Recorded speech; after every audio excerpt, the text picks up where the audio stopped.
Hey guys, welcome back to Kuma Style. We're doing the second in our interview series, the first of which being Brandon from the Chosen Prime, and now we've got a really special one for you guys, Bobby SkullFace.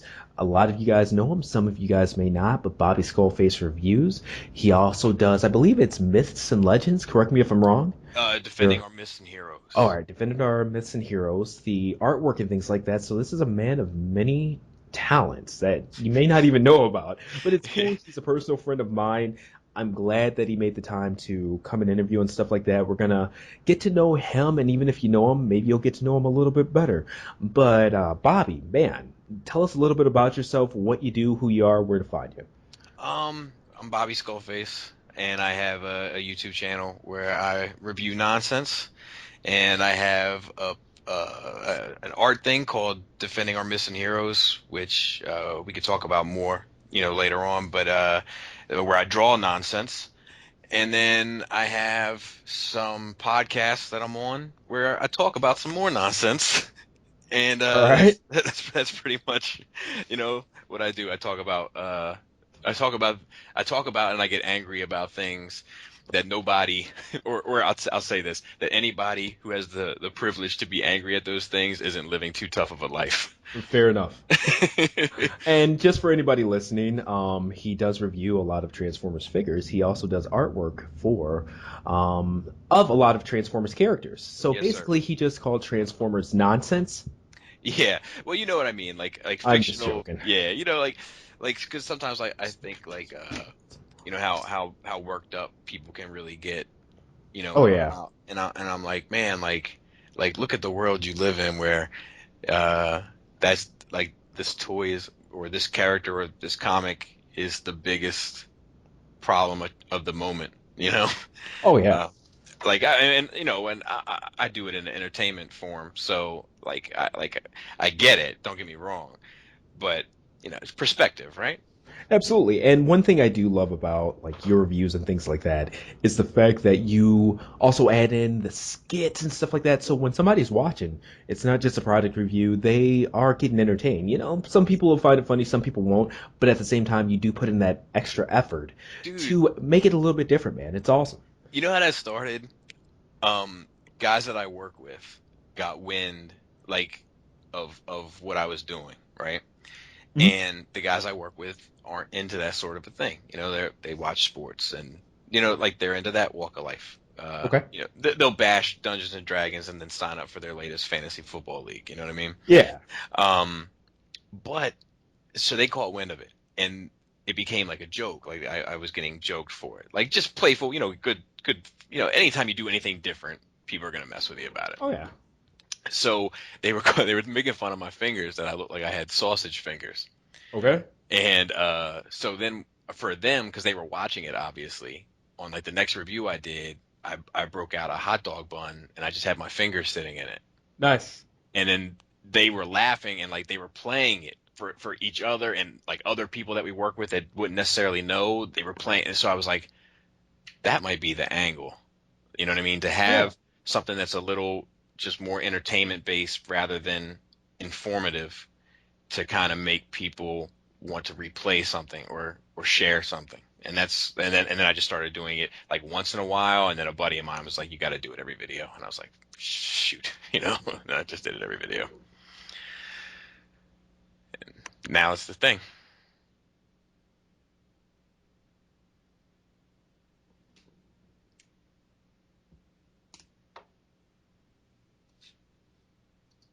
Hey, did you hear me? I did not. I just heard you now though. Okay, so for anybody who I went on mute for or anything like that, I apologize. But basically, I asked the skull mask, Yes, that aspect of it, where did that come from? I used to be on a so I used to be on a podcast a long time ago, Okay. and we were going through the news and Mhm. there was a figure that came up. It was like a third party upgrade for the Generations Blitzwing figure, Okay. and it had like a skull face, and they were calling it like the guys on the show were calling it like Blitzwing skull face. All right. And I said to them, I was like, man, I wish I had a nickname as cool as that. And one guy was like, well, shit, I'll call you Bobby Skullface. And then Nice. and then that's where it started. And then they came over to my house one time and like we shot some live video and I just ran out to Party City looking for like a latex skull mask, but I found that little cheesy one and I was like, dude, this is so much funnier. So I wore like it's non-threatening, you know what I mean? It's like a little Yeah, happy skull face, like it's like the charm of it. And I bought something you could one draw. exactly, Yeah, and I did that, and then it's just kind of that's the origins of that. that's awesome. I am not gonna lie, I dig it. And I remember one of my first reviews of yours that I saw. It was of Dakatoy's Chronos or whatever. Yeah, that was a corner Man. burner for me. Like that got a lot. That was like my first video to get a lot of traction. Oh God, that was fucking hilarious. And I was like, this dude is in a skull mask and a robe or whatever, Yeah, yeah, yeah, talking yeah, about yeah. people he doesn't like and just buying him Chronoses or whatever. It was great. So Yeah, that's yeah. I knew you before. I didn't know you did reviews and stuff like that. It turned out I had met you and stuff. Yeah, man. I bumped into you in TFCon Canada, and it's funny. So there's some backstory to this. When I first discovered third party, right? Oh, During the time when I discovered it, which may not be, people today may not be able to relate, but the the major question of the time was what do you buy? Make Toys Giant or TFC Hercules? oh shit. That was the Yeah. question. That's that everybody had to face that question. Hmm.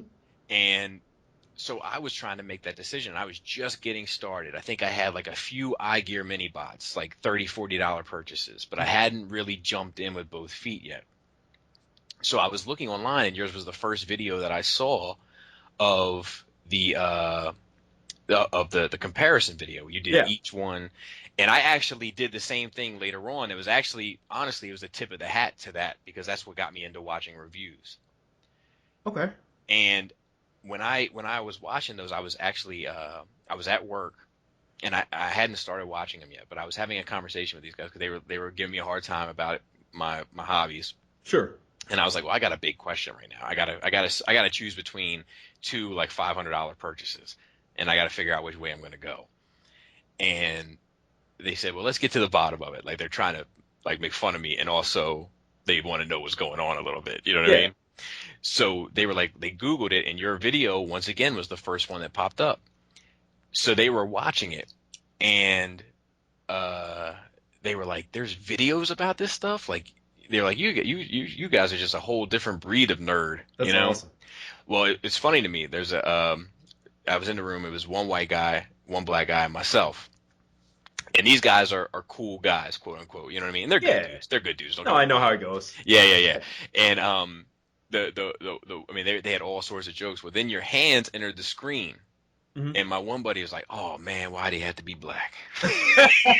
You know, like, That's awesome. but so I bumped into you at TFCon Toronto. I saw you rather, and I Yeah. heard your voice, and I came up to you and I was like, are you Kuma style?" And you said, "Yeah." And I said, "Look, man, I'm a huge fan of the TFC Hercules review that you did, and it actually influenced my decision making." And you were just like cordial, "Thank you, I appreciate it. That's awesome." And what did you choose? And I told you I chose Herc, and you were like, you're like, "I'm glad you like it, man." And we went our separate ways. It wasn't like a long encounter, but Yeah. that was our first encounter. And I'll always remember that. We were talking before the show, and I was like, it's interesting, man. Like, like I kind of approached you as like a viewer, a fan, and then now 3 years later, like we're talking as peers. Like Absolutely. there's something to be said for that. And I think it's cool, man. And I met you and I knew you, but watching you, I guess, ascend or start to get more notoriety and stuff like that, it's been really fun because it's one thing just to watch some guy like, let's say some basketball player or whatever, he's really good and he gets signed and blah, blah, blah, he grows. But when you watch your actual friend, Mm, because yeah. one thing a lot of people may not know about you and like, I have your number, Yep. you're a person to where if you were like, TJ, man, this is going on, blah blah blah, what you need? Yep. Yep. Yep. I'd fly out to where you're at. I was about to say, but I'd do that tomorrow. You're Mm, that good of a friend. Like we're actual real life friends. And I mm, think when it comes to this collecting community, One thing that a lot of people may seem to think is that a lot of reviewers don't get along and this and that, and there can only be one, and blah blah blah. And it's You know, like, ah, dude. what's funny is TFCon last year when Piao and I spoke. Yeah, Um, like he pulled me up and he was like, "Are you Bobby SkullFace?" And I had a Bobby SkullFace sweatshirt on, and I almost said no, just a huge fan. that's awesome. But but I was like, "Yeah, I am." And I knew who he was, Yeah. And he was like, "Look, man, I don't have any beef with you." And I was like, "Well, I would certainly hope not." Like Yeah, well, if you did, that'd be weird. and he was like, "Well, oh," he was like, "Cool." He was like, "Phew," like, like, "Oh, good." Like people are like, hitting me up like, like and acting like we have a problem. Exactly. And I was like, "Dude, if we had a problem, I would let you know. Like you would know from me that we had a Exactly. problem. Um like like that's the thing. Like it's funny. Like I do one song a year, Yeah. and this is actually exclusive to your podcast because I haven't put this out on any other like production yet. But every year has a different theme, right? And the theme for this year is about like the toxic environment that can come from the fandom, Hmm. amongst Okay. one another, and how at the end of the day, there's a lot better things to argue over than toys. Yeah, and I agree. And for me, I don't have a lot of interaction when it comes to a lot of the groups and things like that. I Hmm. keep it pretty chill. I just kind of share my But you pictures see and it. You that's got to it. see it. Yeah, oh, Yeah, yeah, yeah, absolutely. And that's yeah. part of why, Right. because I don't have patience for that. I don't know Mm. how anybody above the age of 15 does, but it happens and it happens a lot. People will literally like say words that I would fist fight somebody over in person to each Yeah. other over toy preferences. It's Well, the it's craziest funny shit on the planet to me. because, like, most of us have gotten picked on at some point in our life for the Mhm. shit that we're into. And now we're supposed to be in an environment where we can be honest with and upfront about what we're into, and then we pick on each other. It's like, I don't know. It's there's something Freudian about that. You know what I mean? Definitely. It almost makes you wonder if it is human nature just to have that feeling of superiority, Hmm. because it's like, all right, now you're in a niche within a niche and you have this Exactly. opportunity and people, especially when it comes to the Transformers fandom, they don't understand just how well they have it.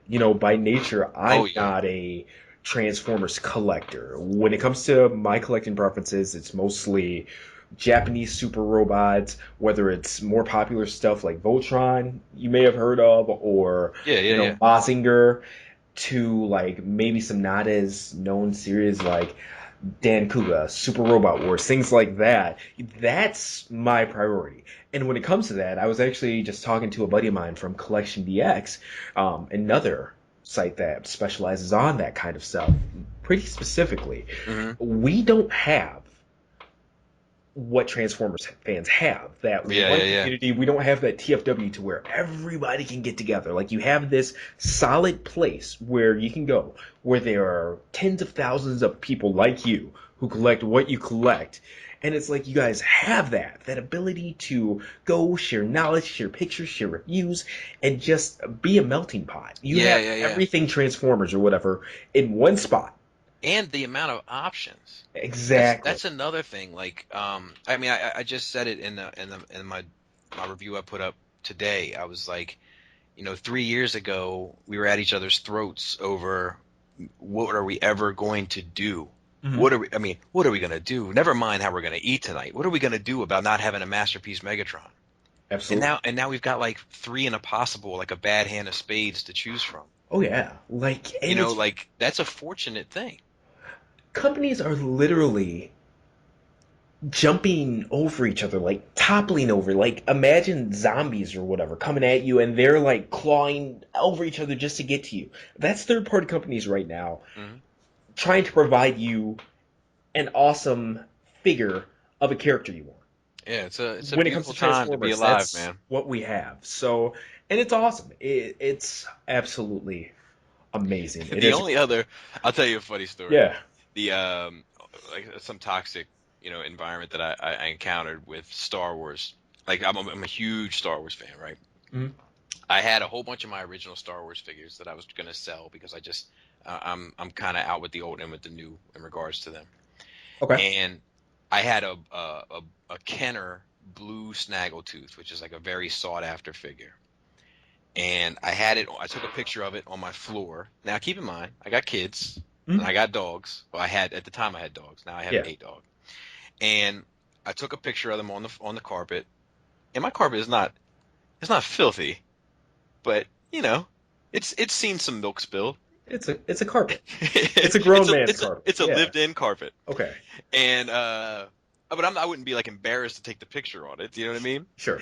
And I posted a picture, and I was like, "Look, I'm selling this. I'm looking for reasonable prices. Now this Snaggletooth figure can go for like $100 and up."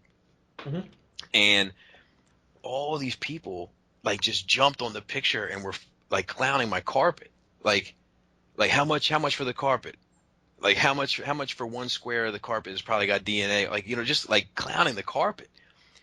And this one guy PM'd me and was like, "How much do you want for Snaggletooth?" And I said $30.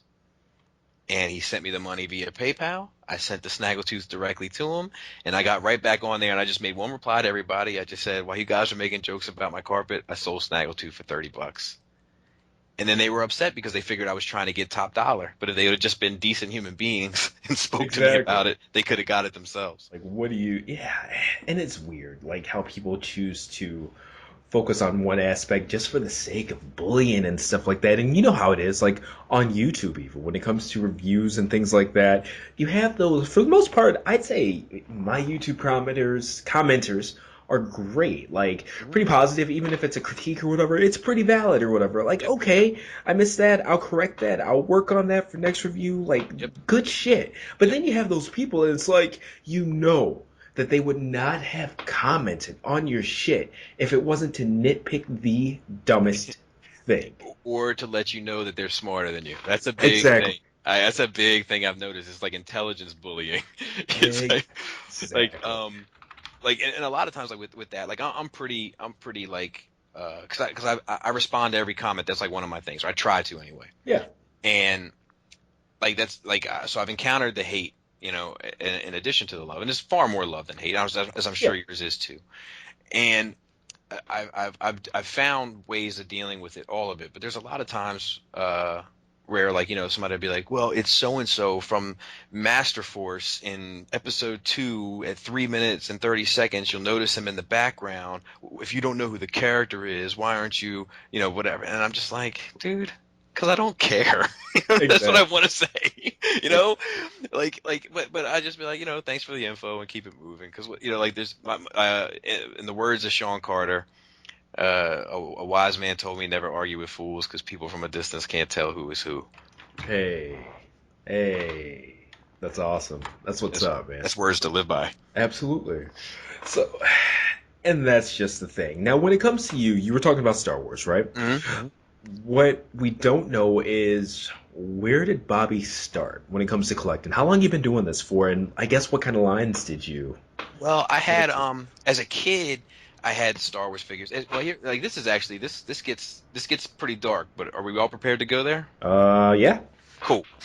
So my mom left my father Okay. while my father was at work, and she left him with nothing. Cleaned out the bank accounts. I think left like a couple pieces of furniture, and she also left me. Okay. And my father was like, "Cool, I got him. I'm good.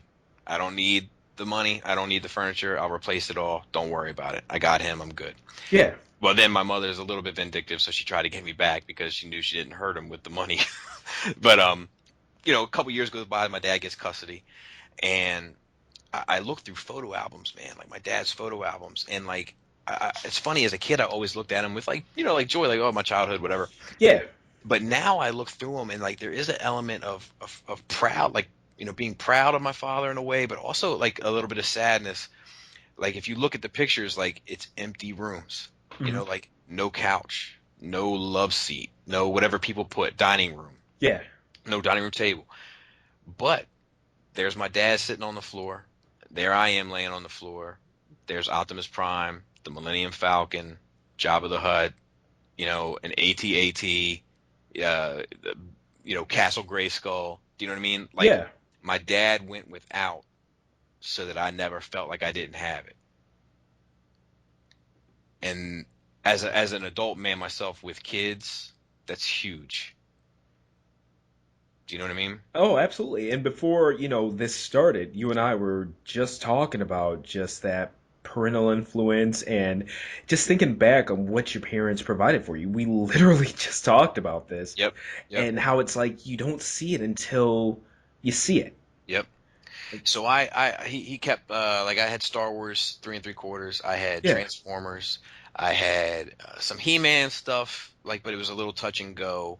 And I had a lot of Mask stuff. Okay. And I had what's another big one? I had GI Joes, and then Turtles, and then I got into X-Men, like in the Toy Biz, like the 5-inch Toy Biz scale, like the Yeah. old, yeah.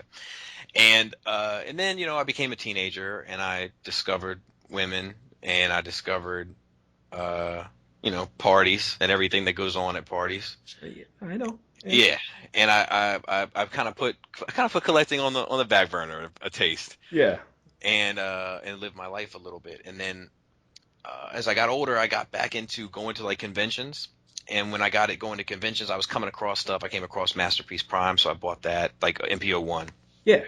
And then the Star Wars figures were coming back out, and they were highly articulated at 3 3/4. So I was buying some of them, and I started like kind of appreciating statues with sculpt and paint and that kind of stuff. So I started buying some of those, and I started reading a lot of graphic novels and kind of catching up from the comics that I'd missed during my fun years. Hmm. And then I was on I was on eBay one day, and I was trying to find. I knew I was missing Masterpiece Grimlock and Masterpiece Rodimus. '08 and '09, are those the two? I Yeah. can't. Yeah, so I was missing those two. So I was going to look to see if I could get them at a decent price, and I put in Masterpiece Transformers because I was also curious if maybe something else had come out that I wasn't aware of. And I'm seeing Masterpiece Devastator, Masterpiece Ultra Magnus, which was City Commander and Hercules, Yeah. and like because eBay descriptions, everybody's trying to sell their stuff, you know what I Oh yeah. mean? And I'm like, what is this? And then like I'm reading the description, and it says TFC Hercules. So then I Googled TFC Hercules, and then I discovered third party, and that really brought me back into collecting like with both feet. And I love, like, that's the thing. Like, even if I trash a third party item that I buy or whatever on a review, it doesn't mean that I don't love the heart of it, like where it comes from. It's one Hmm. thing I really love about third parties. It really feels like this like grassroots passion thing. And so I got into that, and then that kind of opened up the doors. It's like a gateway drug, Oh like yeah. it was like then I discovered Play Arts Kai, and I discovered SH Figuarts and Figma, and like other like kind of quote unquote higher grade lines. And then now it's like I'm completely consumed by it, in a lot of ways. And that's awesome, man. So what are some of your favorite lines to collect then? Right now, of course, Masterpiece Scale Transformers is a Okay. top priority. Um, the other one is this SH Figuarts Star Wars line, man. Like, I am watching this line intensely because with like one or two exceptions, it's just been home run after home run after home run. So that's kind of the second line that I'm most excited about. It would be those two. Okay. I really have been taken back by it. There's been something about I don't know. I think a lot of this stuff, it I feel like we're chasing that same feeling. Like when you were a kid and you finally got to stand, your arc bots together, and you're like, oh my god, I did it. You know what I mean? Oh yeah. And like when you finally got Han, Chewie, Luke, Leia, Lando, and the droids together, it's like I did it. And there's something about this SH Figuarts Star Wars line that's giving me that same feeling. Like when I finally get a click of them together, I'm like, this is like squad goals. You know what I mean? Oh yeah. And I But completely understand that, man. That it really is a good feeling, like that home run-ish. And I think a lot of people are chasing it with the masterpiece line that you were Mhm. talking about. You know, Transformers, that scaling. Absolutely. You know, it's funny because like I see people like come into my basement all the time, like that don't collect, right? But had toys as a kid, Yeah. and they'll grab MP10 and they'll be like, "Oh my God, I had this one," and I'm like, I just let them have it. You know what I Yeah. mean? I just say that's awesome, man. But the truth is obviously they had the G1 Prime. Yes. But the cool thing about that is that's how that shit felt to them as a kid. Hmm. The same way MP10 feels to them as an adult. And that is that magic. Do you know what I mean? Oh yeah, that's a great perspective on it. That's so true because even when I have people over and stuff like that, once they see the cave, Yep. they're just like, "Oh man, I remember that one from when I was growing up." And of course, there's that nerd, know-it-all, whatever in Right. me that's just like, You didn't have that "The one. fuck you did?" Yeah, it's like and it's like I don't know why, but it's like you get half offended, and it's so stupid. Hmm. But yeah, you do just let them have it, and you're Yep. like, "Yes, that is in fact Batman." Yeah. Because like it is it's about reliving that moment, you know. And I think like the same way that I held Luke Skywalker as a kid or Han Solo, I was like, yeah, I think as a kid, I think when it came to Star Wars fans, you either wanted to be Luke or you wanted to be Solo, right? And I was definitely more of a Solo kid. Okay. And I And will tell you with the figure art Star Wars line, uh-huh. it's crazy to see that line because I'm a Star Wars fan, but I'm not a Star Wars fan like that. Like Right, right, right. own them on Blu-ray or whatever, the ones that are out. Sure. Well, all of them to date are out on Blu-ray, but you know what I mean. Yes. It's but have seen them multiple times, but I'm just not that guy. I don't have that grew up with it kind of it takes me back feeling Right, like right. say a Transformers does, Exactly. like Exactly. something like that. I was actually more into Ninja Turtles than Transformers growing up, and it's crazy because there not a lot of Ninja Turtle stuff interests me now. But when it comes to that figure arts line, it's weird because that line blew the fuck Yes, sir. up. It's where, to me, it's overtaken the Dragon Ball Z spot as like that figure arts line to where Yep. everybody's just freaking the fuck out and Yep. like shutting Ami Ami down. Yep. Yep. Like it's because I think it's what Star Wars fans have needed. Sure. Like I think the Black Series was an attempt at that, but like you know how it is, man. With Hasbro, it's just it's the designers and all those guys. They got one hand tied behind their back at all Oh yeah. times. And Figuarts doesn't have those same hands tied, and like it's just and it's incredibly rewarding, that line. And I will say thank you very much for saying the part about their hands being tied behind their back because one conversation that I end up having a lot with people is, there's that belief that, these guys can't do this or that you see some of these other companies doing. And it's like, no, these are That's not the still the guys case. who brought you MP10 and things like that. They just have their constraints that they have to work under. Yep.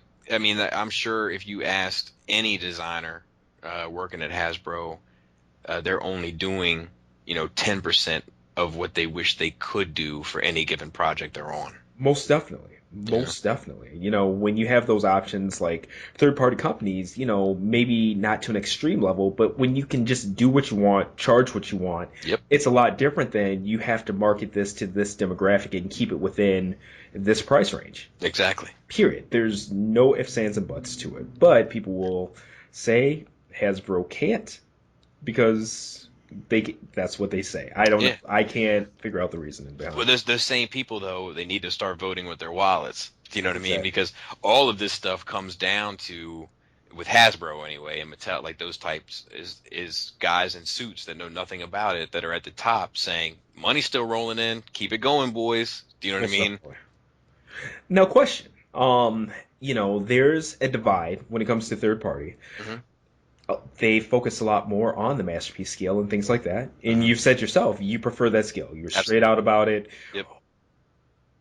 Between that and classics, the preference is there for masterpiece. Why? Personally, for me once again, it's really nostalgic focused. Okay. and the masterpiece scale and the masterpiece design normally 9 times out of 10 speaks more to my nostalgia. That's fair. Now, the other problem is with like the chug line, and I do MMCs reformatted of like the IDW stuff, and Yeah. that all kind of works and stuff. But like a lot of times, man, I don't know. I feel like chasing that in third party, with the exception of like specific key characters, right, Hmm. it is going to be challenging because there has, I'm sure you've noticed it, but there has been a definitive changing of gears at Hasbro recently. Like Yes. within the last 2 years, all of a sudden their legends have gotten better, their Black Series arguably have gotten better, and their Transformers have gotten better. It went from Combiner Wars, which I think it's definitely not critically acclaimed, in spite of people that love it. And if you love, like I always say, man, if you love it, you win. But a lot of people have a lot of complaints about the Combiner Wars series. Yeah. But the Titans Return is definitely for people that buy that stuff, you kind of universally seen as an improvement. And it's the same with the Marvel Legends, not as much with the Black Series, but the Black Series has kind of been at a higher standard anyway. So I feel like if you're chasing that chug line, it's almost it's dangerous to flirt with a lot of third party offerings because Hasbro might be right on their heels, and if you're just trying to fill the void for to represent the character, Yeah. you're gonna lose some money. Now, if you're trying to get the best made version of that character, then your money is well spent. You and I both know this to be true. Oh yeah. But if you're just trying to check a box, you're probably going to end up buying the Hasbro one anyway. And that makes sense. That Yeah. makes absolute sense. And I am a very, I guess, odd collector. Up until I recently rebought MP10, like Hmm. within the past couple of weeks, I hadn't bought a Hasbro or a Takara product in years. No kidding. Like literally, my only Transformers have been third-party Transformers. Yeah. I mean, they're That's it. definitely. That's I mean, third party has like I know you've seen, but like the improvement has been so fast that yes. that we're seeing third party companies, release characters that have already been made by third parties previously Hmm. because the stuff has gotten so much better where they can do it. Oh And yeah. it's been very interesting to watch. And now the prices are coming down like slightly, but the quality is going up greatly. So you're having third party masterpieces that are at least contending, if not surpassing, the official release at a more affordable price point, which is nuts. And one caveat that I have to add to me not buying any Hasbro Takara products in years, it's because I've been primarily a classics guy. Hmm. And when Hasbro fell off, there was no reason for me to buy any of their stuff anymore. Right. So if it were Masterpiece, by all means, I'd have tons, Sure. And now I'm going back and buying a lot of that because my focus has shifted more towards Masterpiece. Like it gets to the point now, I think, and like you were saying, when it comes to third parties and what they're doing, even though it's kind of supplementary to the first party stuff, it's just gotten so much better that it's like you have to. Yeah. I got like, and for me, Gewalt Hmm. was the that's what changed everything for me. Hmm. Like something, and it's weird. It's like the little things, the hands-on Gewalt. Did you do that one? Yep. Yep. Yep. Okay. I haven't checked that review out yet, obviously. That's why I asked you. But it's like between the chunkiness of it, the look of it, and like the hands just put it over the moon. They're like the best hands. You know what it was for me, man? God, I love that figure. It was Fans Toys Bombshell, whichever Okay. that one. Like I do this litmus test, called the third party test, and I do it to anybody that doesn't know what's going on in the world of Transformers. And Okay. I bring them into the basement and I have them hold Masterpiece Tracks and Fans Toys Bombshell, and I ask them to tell me which one is official and which one is unofficial. It is 100% Bombshell, the answer that is given to me so far. That's 100%. fair. That thing's a brick. Yep. That thing's like throw it and hurt somebody brick. Yep, it just feels better. It just feels better made in your Most hand. definitely. And like, and if there's a few of them like that, some of the stuff that Fans Toys does, Make Toys does, the MMC Sphinx Hmm. is another one that like it's just a cut above the rest. Like that's a hard one to say that it's not better than a lot of official stuff that we're getting in that scale, and the price point is competing, if not better. It's just crazy. I agree. And you've got these things like triple changers and stuff like that that are selling for under $150. Yeah, It's berserk. yeah, And then you have Hasbro Takara releases like the upcoming MP11 molds. Is it Skywarp that's coming? That thing's $200, yeah. and it's just like what? So these third parties are really killing it on every Yeah. level, and for me that's where it's time to change over. Like, I still collect my classics and stuff like that, but I'm no longer going to be a have to buy every Make Toys or every Fans Project or every this company or every that company classics toy. And one thing I like about Masterpiece, and maybe this might not make any sense, let me know what you think, Mm. but I feel like with Masterpieces I can pick and choose my favorites and still have a nice display, to where classics, it kind of feels like if you don't have them all, it just looks incomplete. Yep, dude, I know exactly what you're talking about, It's and weird. I can say the same thing with like my Star Wars collection. Hmm. Like I can have a few, like I can have like a Kylo Ren and a couple stormtroopers next to him, and it looks great, like 6-inch scale. Yeah. But if I have Kylo Ren and a couple stormtroopers at 3 3/4, it looks empty as hell. You know what I mean? Most definitely. Yeah, you just So gotta. I'm glad that made sense, because yeah, and that's what I love about it. And I don't know if you've gotten the chance, that Ultimetal Optimus Prime that came out, was it Yeah, last that's. year? I got Early the this year? Brian. He hangs out with Brandon. Like he's part of that crew. Oh, okay. He's a terrific dude. He had one when he was leaving TFCon. He let me take a quick look at it. I was scared to touch it. I Oh, didn't want to. You break it, you buy it, kind of deal. yeah. But it was beautiful. That thing like changed my life, man.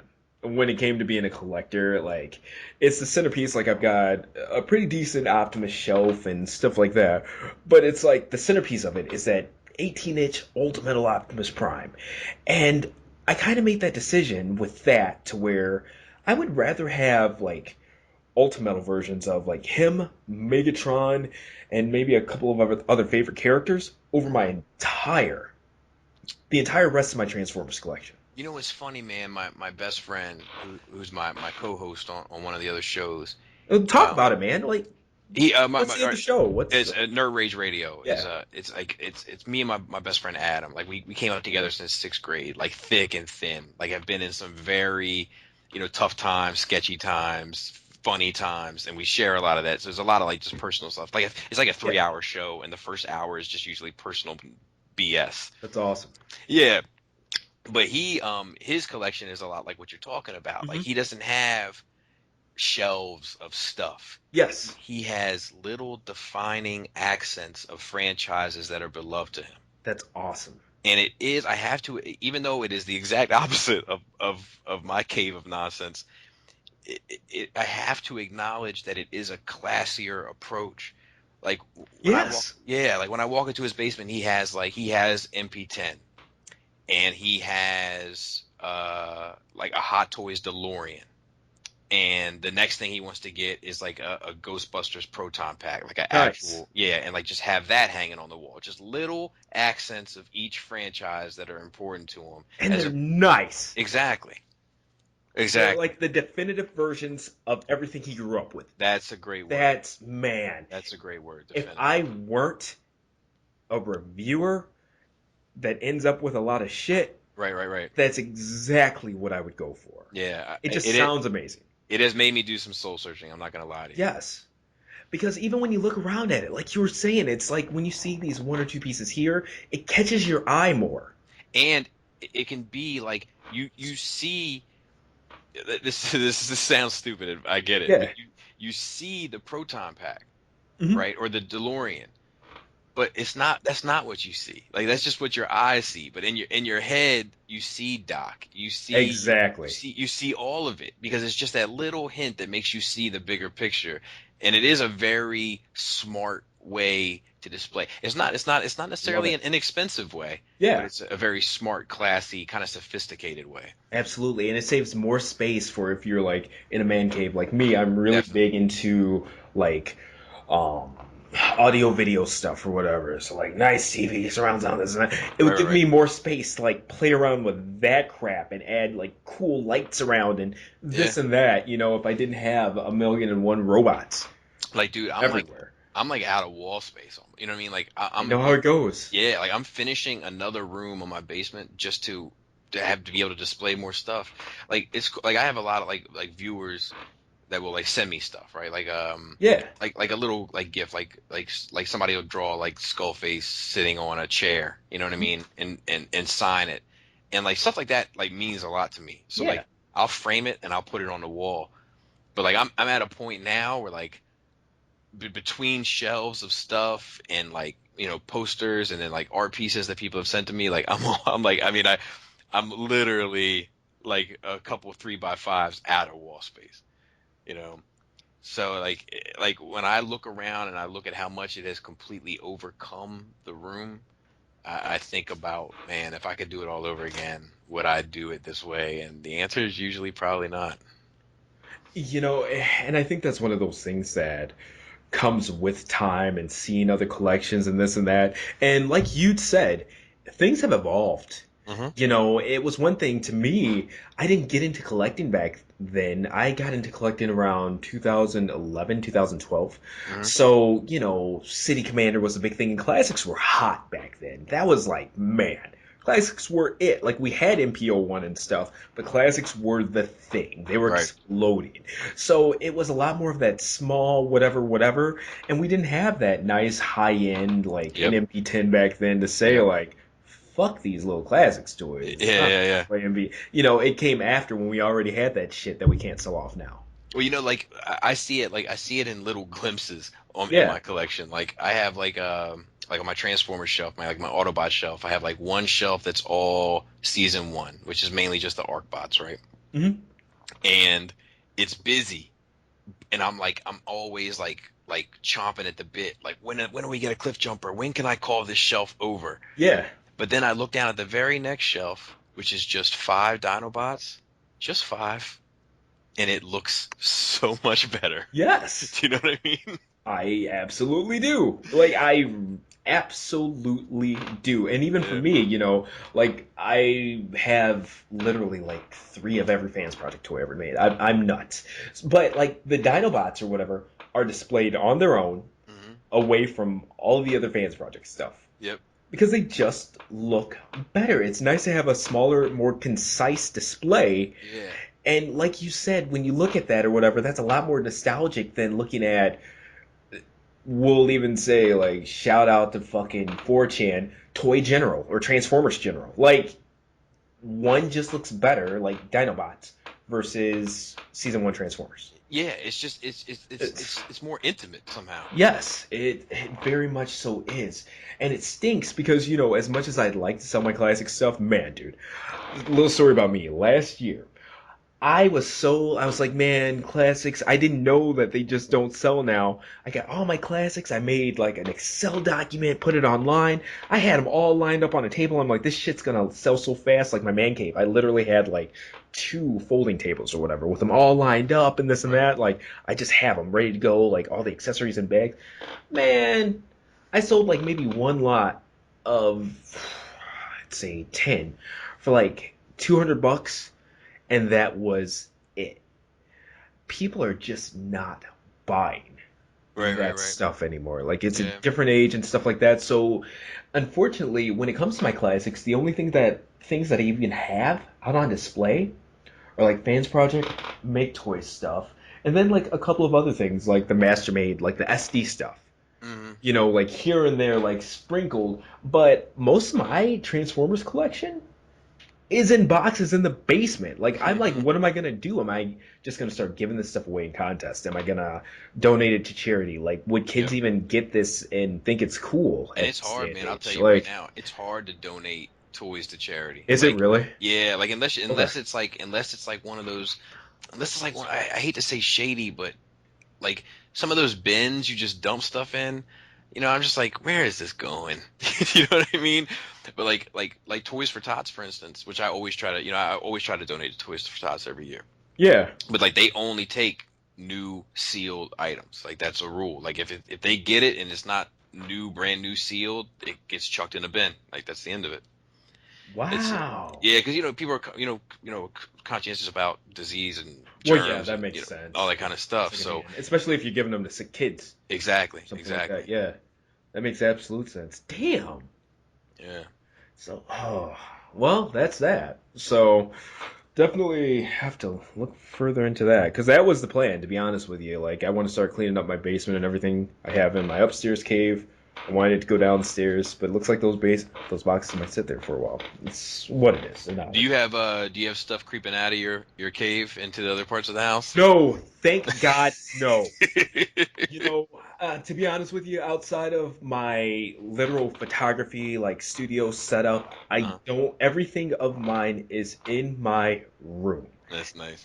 That's it. I'm so glad. Like honestly, we have a really nice entertainment center or whatever. You know, like the old school ones that have like the glass sides and this and Sure, that. sure, You sure. know, old folk stuff. Yeah, yeah, yeah. But it came with the house, and I had like Dragon Ball figures in one side and like Super Robot Shigoken. They're like Super Robot stuff Yeah, for. no, I'm familiar. Yeah. Okay. On the other side or whatever, and it just got to the point where like I would walk past it in the living room, and even though you couldn't really see it, like the sides have lights and stuff that you kind of have to light up for them to really even be visible like that. I Uh, just knew they were there. And even though I'm one of those people, I told you this before, like if I don't know you like that, you ain't coming over. Like right. get the fuck out of my house. And if you do, it's a party of the misses, and yeah, Right. she's an early sleeper, so it's all right. But it's just embarrassing in the back of my head. Like, so I sold off all my Dragon Ball figure arts or whatever, which were out there. I was kind of over the line anyway. But then I was like, stuff that's not worth being in the cave has got to go. Hmm. Like, I kind of got to that point to where I looked at the stuff that was in the cave, and I'm like, this is what I collect. This is in here because this is what I like. This is what I want to see. Right, right, And right. I go into like my room and stuff. Like this stuff makes me feel at home. All the other shit, if it doesn't go in here, it just needs to go. And I'm kind of past like we were talking about with the trimming down on the collection, like the masterpiece, collect your favorites, just feel comfortable with that.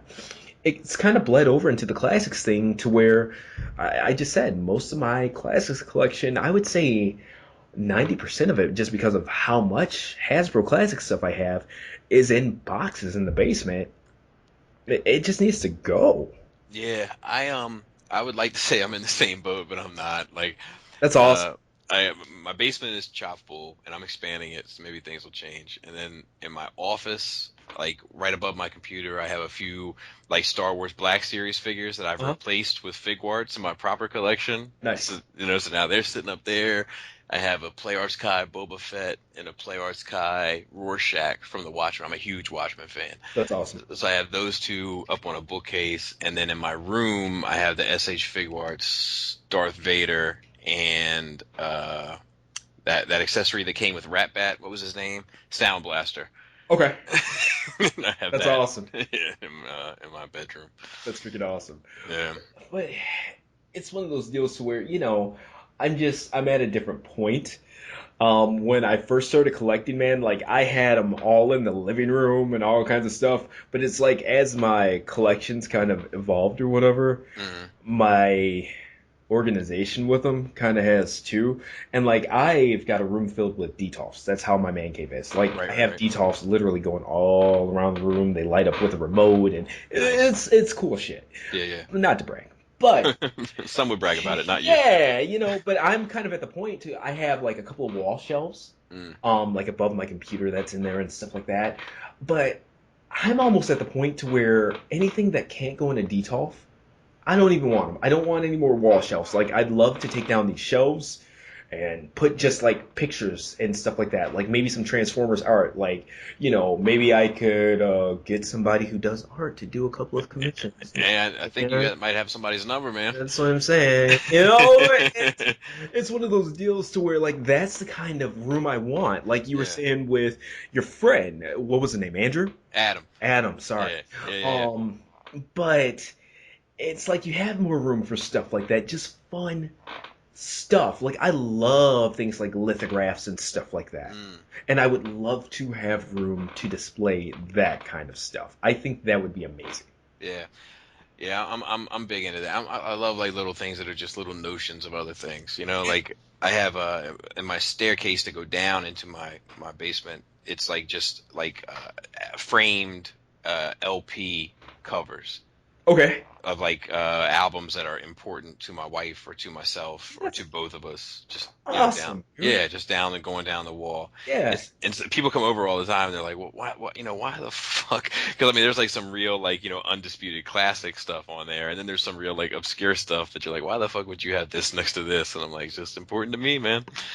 You know. Absolutely. And that's the thing, you want some stuff that, even though you kind of collect it and, you want that feeling when you look at stuff, man. Like, that takes me back, dude. For sure. So, and this is one that I'm going to ask to everybody. I really like this question when I asked Brandon from The Chosen Prime. Mm. Okay? So, Yeah. we had a bit of a debate Mm. a couple of weeks ago when I interviewed him. When it comes to Transformers and your collection, or Autobots collection, iconic characters. Name 3 that you have to have for an Autobot collection. Ooh. I know this is about to get real. Yeah. Yeah, because it's such a it's so against the grain of how I've been handling business because I've been like a Pokemon, trying to catch them all. Yeah. So Optimus Prime, obviously, no brainer. It's okay. My number 2 choice would probably be Grimlock, Okay. and my number 3 choice, sheesh, that's the hard one. Because Bumblebee is probably more iconic, Mm-hmm. but I think that Rodimus is probably the better decision, Okay. and that's how I would do it. And see, I'm right with you. My 3 personally would be, for me, I gotta have an Optimus. Yep, that's a no-brainer. For me, I really do like Grimlock. Hmm. But my favorite, for people who don't know, I am military.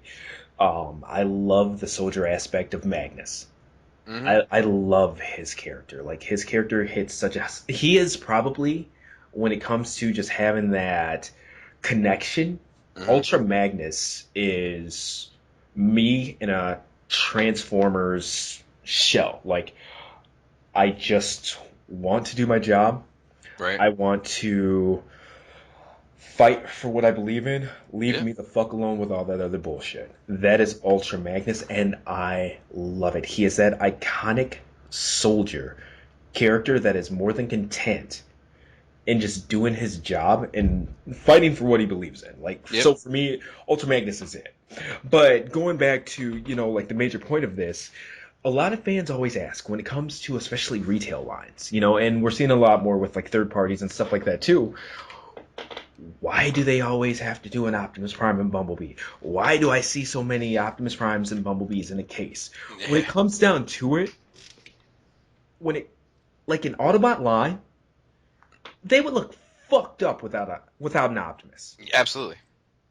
Like I think in the latest, I haven't even watched RID, but getting I watched the like first 2 Optimus episodes. isn't even like part of the team anymore, but he's still in episodes and shit. Yeah. Like Optimus there, it's just a need for him to be there. I agree. It's a defining element of that universe. Absolutely. And because that universe was riddled with so many characters, there are very few that are actually really defining. Mm-hmm. And he is one of those. I say this all the time. Like you can't take off Batman's ears. Yep. You know. I most definitely agree. That's so true. That's But so, like, yeah.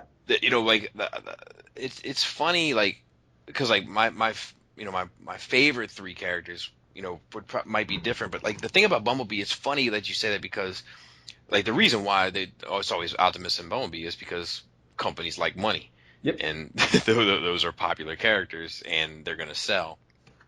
The interesting thing about it is that Bumblebee has always been, in my opinion, the character that you see the world through, right? Or that Yep. you know, so like in G1, like you never related to Spike. You know what I mean? Like you never saw it through Spike's eyes. You saw it through Bumblebee's eyes. Absolutely. He's the everyman. Exactly. And like what's funny to me is that they don't seem to get that with the live action films. They want you to see it through the lead star Hmm. view, where that's never been the way it has really worked, and everybody seems to know it, but the writers of those movies, like Hasbro even gets it. That's why we get 1,000 Bumblebees for every fucking, everything we do. Most definitely. And that's why even when it comes to the movies and stuff like that, Bumblebee is more of the companion Yeah. when it comes to like the human characters and stuff like that, more Yep. so than an Optimus Prime. Right. Because Bumblebee is that very relatable piece. Exactly. You Especially know, for a young person getting into it. exactly. And it's so crazy because it's like you think about G1 and honestly the animation of the G1 cartoon just it's so bad that it frustrates me. Right. So it's like it's very bad to look at. And Mm. especially for me, somebody who grew up with like a lot more anime and stuff like that. I don't Right. know how the fuck I ended up, in a fucking black household and like in America in the freaking 80s like ended up with so much anime crap. But that's Well, literally like even take all that out of it. Like I didn't even know what anime was it's until crazy. people That's started talking about Akira. that's what I grew up with, dude. Like I had no concept of it. So that is crazy to hear, Yes. that somebody grew up with that exposure. I think because I feel like that exposure didn't really hit until the 90s, subtly in the early 90s with like the Akiras, the Fist of the North Stars, that kind of stuff. And then by the end of the 90s, I mean, people were buying full seasons that were completely subtitled. You know what I mean? Oh yeah, and what was it? It was a big reason for that too is Toonami on Cartoon Network when Yeah, they yeah, started yeah. Yeah, those yeah, shows yeah, for to the sure. forefront and things like that. Like Dragon Ball Z, watching people like yell at the top of a mountain for 5 episodes and shit. But it, having grown up with that stuff, you get used to like a different look and a different styling and stuff like that, and it's like man, I don't have that connection to Transformers that I do to even like a Voltron or something like that. I really don't. So It's, I it's, was just playing with different toys and things like that compared to what others because and honestly like I really loved Ninja Turtles when it came to like American shows and things like that mhm. because of the fact that they were ninjas and like karate, kung fu, and stuff like that. Those Right, were right, right. just that was what I grew up with, and I don't know how. Like, I'd love to. I need to ask my parents one day, like, why the fuck did you keep buying me this shit when Or how did they Transformers? even know about it? Yes, like when Like Transformers were the thing. see, It's my just father is yeah. there's such a generational gap between my father and myself. Like I was born in 1980. Mhm. My father was born in 1940. Oh, okay. Right. So like by the time I was a young person, like a young man, Yeah. my father and I couldn't be more different. Do you know what I mean? Mhm. Like, and you can't explain to at that time a 50 some year old man, you can't explain to him why toys are still charming to you. You can't explain to him why Johnny Be Good doesn't sit quite right with you, but Wu Tang speaks to you. Like you can't explain these concepts because there's nothing about that that's gonna make sense to that individual. Yeah. You know what I mean? So like I definitely like I wasn't a latchkey kid. Like my father was very involved in my life, Hmm. but you know, my father worked strange hours, and I was, my grandmother had me, and my grandmother was older than my father, obviously. So, a lot of times, like, the babysitter did a little coaching the TV did a little coaching in regards to babysitting, Yeah, while my grandmother was there. So that's I think fair. that's how I got turned on to all that stuff. But I like being exposed to something completely, culturally specific from another region of the world. Yeah. Like that is pretty. I actually want to get that answer once you get it. Yeah, and I have to visit with my parents this weekend, and I gotta write that down to really sit down and talk to them about because all of the old toys, we all have those toys that somehow made it through our childhood. Like maybe a little bit banged up, but like Oh yeah. mine are like I have vintage Voltron. They're called Poppy, like Mazinger toys and stuff like that. I have some Diaclone robots and things like that. Wow. It's like, why do I have this crap? Yeah, that's It's crazy. so weird, and it's Did they like did not they do just traveling? Did they travel a lot? no. Wow. That's my parents grew up in the South, Mm. so and met each other. I'm born in Illinois, but they met each other in Illinois. So it's not like it's one of those cultural things to where like maybe my dad traveled overseas and he brought Right, right, stuff right. back. No, they went to the store and bought me. I always wondered if my dad just thought this shit was cool. Yeah, yeah, yeah. So, and I'm not gonna lie, my dad was very hands-on growing up or whatever. He worked civil service job.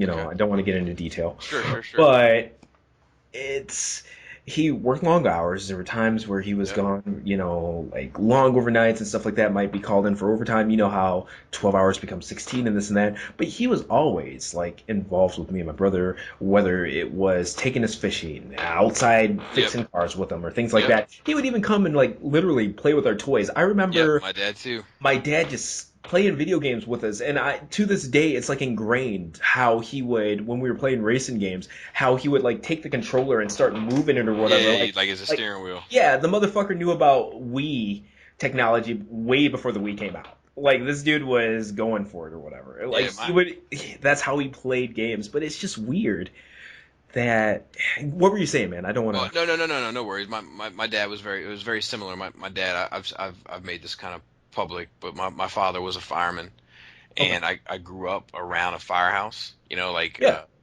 When I think like other kids that I know that grew up in fire department families, like there's your house and then there's your second house. There's plenty of times where I just hung out in the firehouse. There's plenty of times when all the firehouse guys came and partied with my dad, and I was hanging out with the fellas. Yeah. And it's interesting because my dad worked a 24-hour shift, and he would come home and he would get right on the floor and Hmm. and pick up Joker, and I'd be Batman, and we're gonna go to work. Do you know what I mean? Yeah. And sometimes I got like I got a day job too, and I come home from work and I look at like how exhausted I am, and I think to myself like, there's no way I'm getting on that floor and messing with it. Yeah. But like, I think it's something about, I don't, I can only speak to my father, but my father's from that era of like, you work, you work until the sun goes down, and Yep. then you can sleep. But until then, your ass works. And I'm not sure if I have all of those traits. I wish I had Yeah. a bit more. You know what I mean? But I definitely, if nothing else, take a lot of pride in having that foundation. Anyway.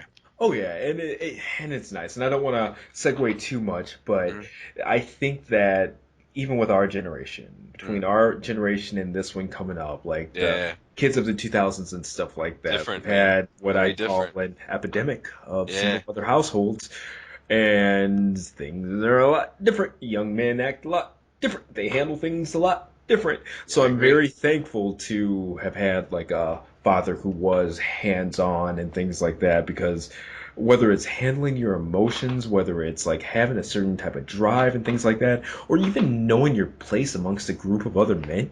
Yeah, yeah, that's yes, dude. And just that, and knowing how to be a man, Yep. and like I don't know. I was talking to I'm not gonna put his name out there, but he's a dear friend of mine. I'm sure he's gonna listen to this and he knows who he is. But he's going through some stuff in his family, right? And he wants to share those things with his family.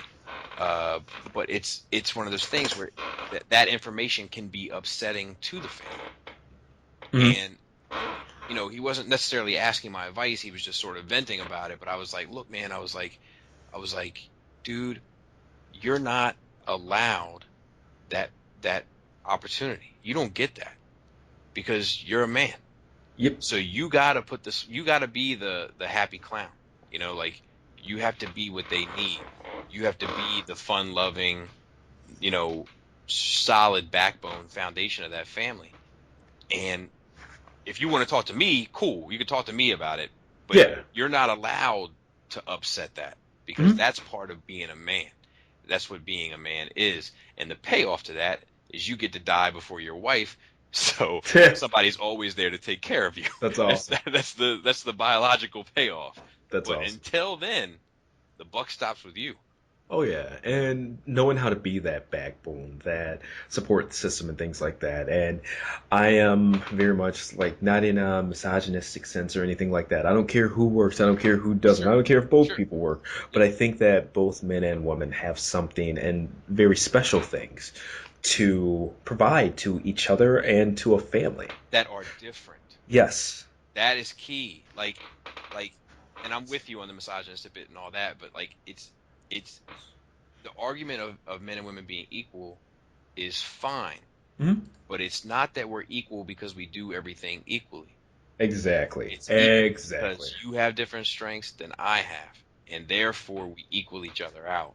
But it, Exactly. it doesn't mean you're going to throw a baseball as fast as I can. Yeah, it's like, come And on, don't talk to me about equality in every sense. right, and it doesn't I'm, mean I'm going to are, be able to nurture you like you could yeah, nurture me, like different exactly. strengths. And to be realistic, they're even growing up, I understand like not every man's the same, not every woman's the same, things Sure. like that. But there is a certain, as a young man, when it comes to the nurture of a mother and being that stern, like tell you how it is, like you need to step it up aspect that a father can provide. And I'm like, Yeah. man, if I didn't, how would I handle things or be able to like get back on the horse if I'd only grown up around my mom to where everything was kind of just okay and it's gonna be okay to where my dad, like of course he had those aspects and stuff like that, but if it was time for me to step up or this needed to just be better, he was the one that was like, this ain't working.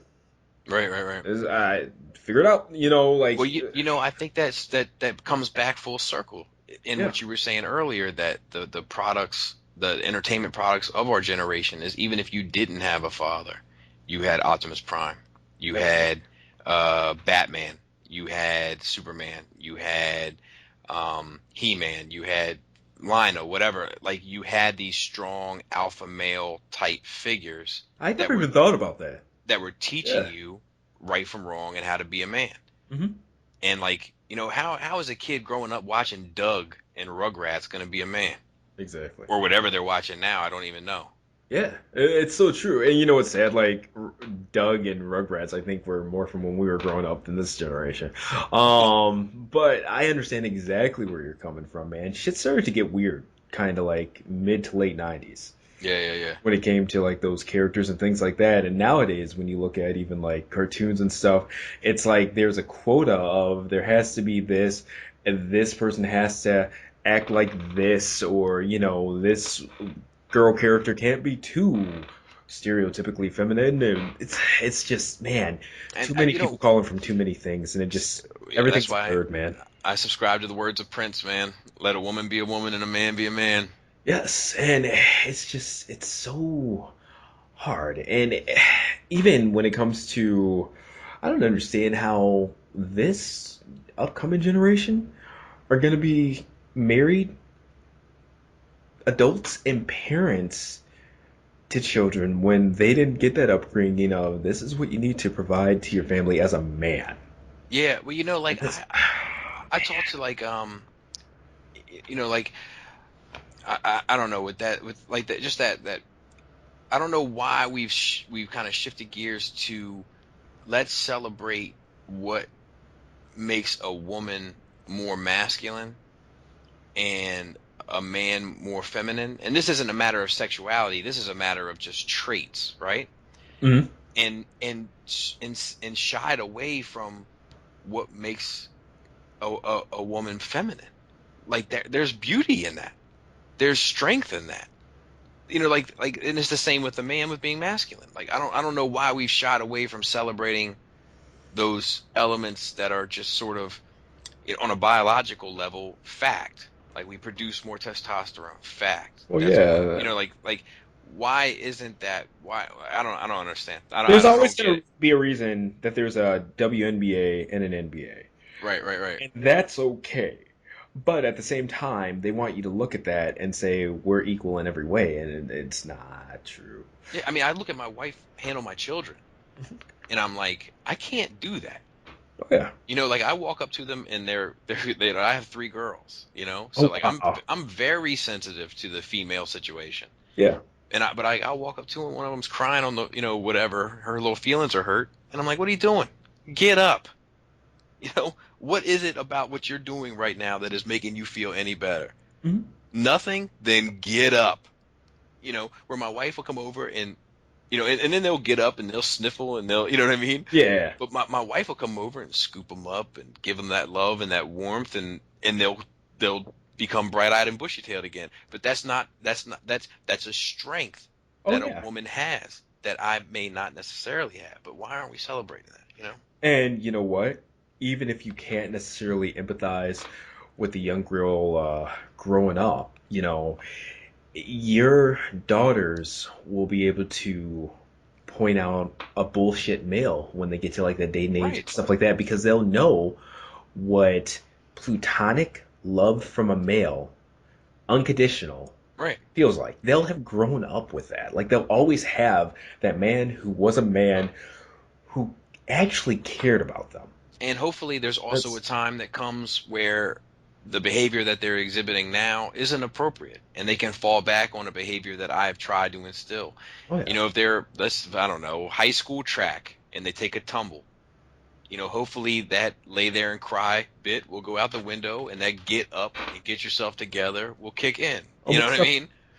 Most definitely, especially being in front of people. You can't Right. be doing all that.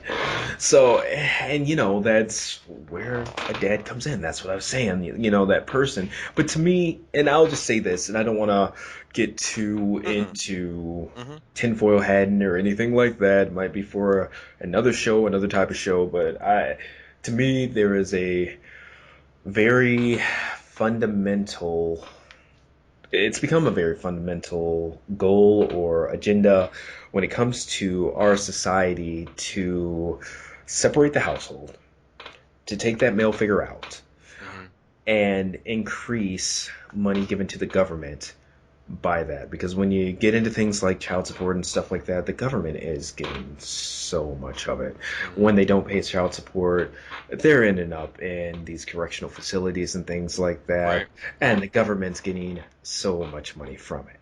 So the more divided the household is, the less you have that male there, and you kind of boost the female ego to Right. where you're strong and independent minus child support, this kickback from the government, this kickback on your tax. You know what I mean? Yeah, This and yeah, that. yeah. So, not gonna And what go does there, that mean? but Like, what does that mean anyway? Like, I I don't want to be. I don't want to be independent. exactly. I want That's my wife. I want like it to be a team. Like, exactly. yeah, Especially when it comes to procreating and stuff like that, man. yeah, It's like, come on. To me, you're not independent when you're getting kickbacks from whatever. You're yeah, obviously dependent on something. sure, But like I said, whole nother topic, or absolutely. maybe something that doesn't need to be on a podcast and can get reported and shut down or whatever. But I'm not with all that shit. Right. So, and I'll tell anybody that's not my thing. That's on my agenda. People can believe what they want to believe. They're just not people I'll talk to. So it's what it is. But back to like the collected aspect and Sure. stuff like Yeah. that, that male father figure and things like that, like having my dad be there and be active and stuff like that. And I remember, this is crazy, one of his guy who unfortunately passed a while ago, but his best friend while I was growing up, I remember he would take us, me and my brother, over his friend's house, and they would come over and vice versa. But he had a son as well who was Mm, around my age, maybe like a year or two older. But mm, looking through his toys and things like that, like he would have the exact same kinds of figures. mm. So I just thought about that during this podcast. So I've really got to ask my they had like Yeah, that is strange, man. what was going on because he did have a lot of more offbeat robots and things like that weren't necessarily like those Transformers and popular like US shows. So I'm Right. like, what? But yeah, man, when it comes to, I noticed on your channel, Hmm. you've been doing, I don't want to say more import figures, Yes. but Yeah. I've noticed more of them. Yeah. You know, Yeah. so I've what's up? I think that like like I said, like it's just been this gateway drug, and like my love, I think that Transformer fans are more so than any other genre that I've dealt with, like very specifically Transformer fans. Hmm. They're like, look, like I don't give a shit about any of this other stuff you're talking about. I just care about Transformers. I was at TFCon, and I had like this. There's like one print that I've done that's been like fairly popular. So like if you do this type of stuff, then like, look, I got to have more prints of this than that or whatever. You know, like for instance, like if I do a print of Fangry, it may only sell one copy, but Optimus Prime might do 10. Like that's just the way it is. Yeah. And I had this print of Harley and Joker that does really well, and it's modeled. It's like an homage to this famous photograph that was taken of Sid and Nancy. And this Transformer fan came up and said, "Who is that?" And Hmm. I was like, and I looked at the piece, and then I looked at her, and I was like, "You don't know who the Joker is?" And she said, "Never heard of him." And I said, "I don't believe you. I don't believe that you know who Skywarp is and you don't know who the Joker is. I'm sorry. I just don't. I'm not gonna believe that." um, but I've just found that like they're very specific. Whereas me, like I'm a fan of a lot of stuff, and I think that like Star Wars is probably my first love, but like comic books would be like a very close second. And the difference in comic book culture, I think, is that it's more open armed to other shit. So you can be a Batman fan and be a Transformer fan and be a Star Wars fan and a Star Trek fan or whatever the case may be. Sure. Whereas Transformer fans are like, no, it's just Transformers, Mac. Like that's what we're here for. That's what we care about. But that's just not me. And the truth of the matter is I want to I like doing reviews. I like the process of it, and I like the immediate feedback. There's a lot of that I enjoy about doing reviews. Yeah. Um, but I'm like it's not doing reviews is not paying my bills. Yep. You know, Oh, so I know.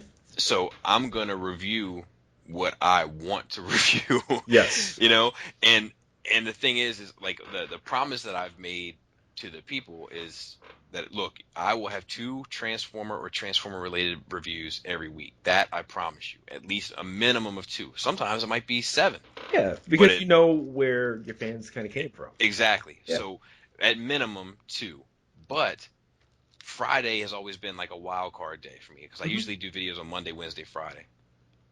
Friday's always been a wild card day, but I've been getting so much stuff, and people have been sending me stuff to look at and review and send back to them, like viewers, which is cool. But sometimes I get inundated with so much stuff that like I have videos now scheduled out for the next 2 weeks, like they're covered. But for instance, like you were talking about Ninja Turtles, I got those SH Figuarts Ninja Turtles en route to me now. Yeah. So I have other stuff lined up for say next Friday that's not as hot. So I'll push that back and I'll put the Ninja Turtle one out. Hmm. But it gets to a point where I have so much stuff backlogged that I just have to get it out. And I just ran into that recently. So I did like 4 weeks where I had a video every day of the week, 7 days a week for 30 days, Jesus Christ. a video every day. But most of that stuff was just backlogged wild card Friday stuff. Yeah. So like recently people have been like, man, like it's a huge influx of non-transformer pieces. And I'm like, yeah, I get it, but trust me, I'll never change. It'll always be at least 2 transformer videos a week. I've just got all this stuff that I need to get out of That makes my, sense. Yeah. because I have to keep going back and like changing the release date and changing the release date. Yeah. And then like there's been times where I've forgotten videos, and then all of a sudden I'll have 2 or 3 videos all published at the same exact time. which is generally fine, but as you well know, it means that certain videos aren't going to do as well as they perhaps could have had Oh, they most been. definitely, man. You got to Exactly. capitalize on that hot Exactly. factor and stuff like that. It's just what it Exactly. is. And I've had to reprioritize and things like that too. It actually happens all the time. There's one item that I've literally owned for over a year, I Hmm. think. Hmm. And I've been wanting to review it. It's for anybody. I get asked about it on my page all the time. Sentinel Dan Kuga. Oh, Um, it's a robot set or whatever, like a combiner, really awesome. right. But it came out spring of last year. I got it like a month or two later, so I was kind of late on the ball, so I Yep. didn't do it right away. But stuff has just kept coming in, kept coming in, kept Yep. coming in. And it's like, I hate to say it, not to sound like a cock, but I keep getting better at photography. So like the pictures I had taken before, I'm like, shit, I gotta start over now. I figured out this about my lighting or Yeah. this about my Yeah. Yeah. camera. And it's like when I do a set, when it comes to pictures, I want to do them all at once. So they look the same. Right. Right. Right. Right. Right. Like you don't want to see like a big quality jump from like picture one to picture. You know what I mean? Like Yeah, it's it's just one. funny, man, because I see the same thing with my drawing stuff. Like Yeah, I draw all the time, so obviously what I'm working on right now is better than what I was working on 4 years ago. absolutely. And like, but I'm still selling prints from 3 or 4 years ago. But I put them like towards the back of the book now that people go through. So like I'll sit my stuff out, and like when they get to a certain point where it starts getting into that 3 year ago Yeah. category, I find myself trying to rush them through it. Like, you don't want to look at this, is But it? but Like technically that's in my portfolio, but that's not my exactly. portfolio. It's just for me to So remember it. Don't worry about this. Let's yes, get back to it's the nostalgia. beginning. Yeah. Come on, we grew up But in the '80s, but we but know all about nostalgia. but it's like it's I think that it's hard for people that create content, regardless of what that content is, Yeah. um, to realize that what is old and less than your what you feel you're capable of now is new and top shelf to somebody else. And I think about that when somebody buys an older print, that I'm like, man, like I wouldn't even buy this if I were you. You know, like when I think about that, then I think about it when a lot of times when I listen to like interviews with musicians. I'm a huge music nerd. I'm actually I'll take a minute to just try to give me a little Yeah. hat tip. Um, I'm actually starting a hip hop podcast Oh, nice. called 8 Weeks, Okay. and I'm starting with Brave. He does reviews and stuff Oh too. yeah, Mickey. Yep. Big up. And Jisk from Realm of Collectors. Yes. We're 5 episodes in. It's really good. Um, but like I'm a huge music nerd is what I'm trying to get to. Okay. And I think about like I watch a lot of interviews with musicians and artists and stuff, and when they say like, look, we had this record done by January 2010, and then the record company released it, January 2012 or whatever it was. And I'm thinking to myself, like, man, like, and I thought that was a really hot record. But I imagine how they would have felt having continued to play for 2 more years and saying, like, man, this shit is nowhere near as good as what we're producing right now. Do you know Most what I mean? definitely. Yeah. But yeah, to keep it in perspective, I as a fan thought it was a super great record. So I think that's something that people that create content, no matter how big or small, the guy that's selling 12 million records, or guys like myself that are getting 300 views on a video or whatever the case may be, Yeah. that you have to remember that what's like when you go to do your next photo shoot, you're like, man, like this isn't as like I feel like I need to update this photo shoot.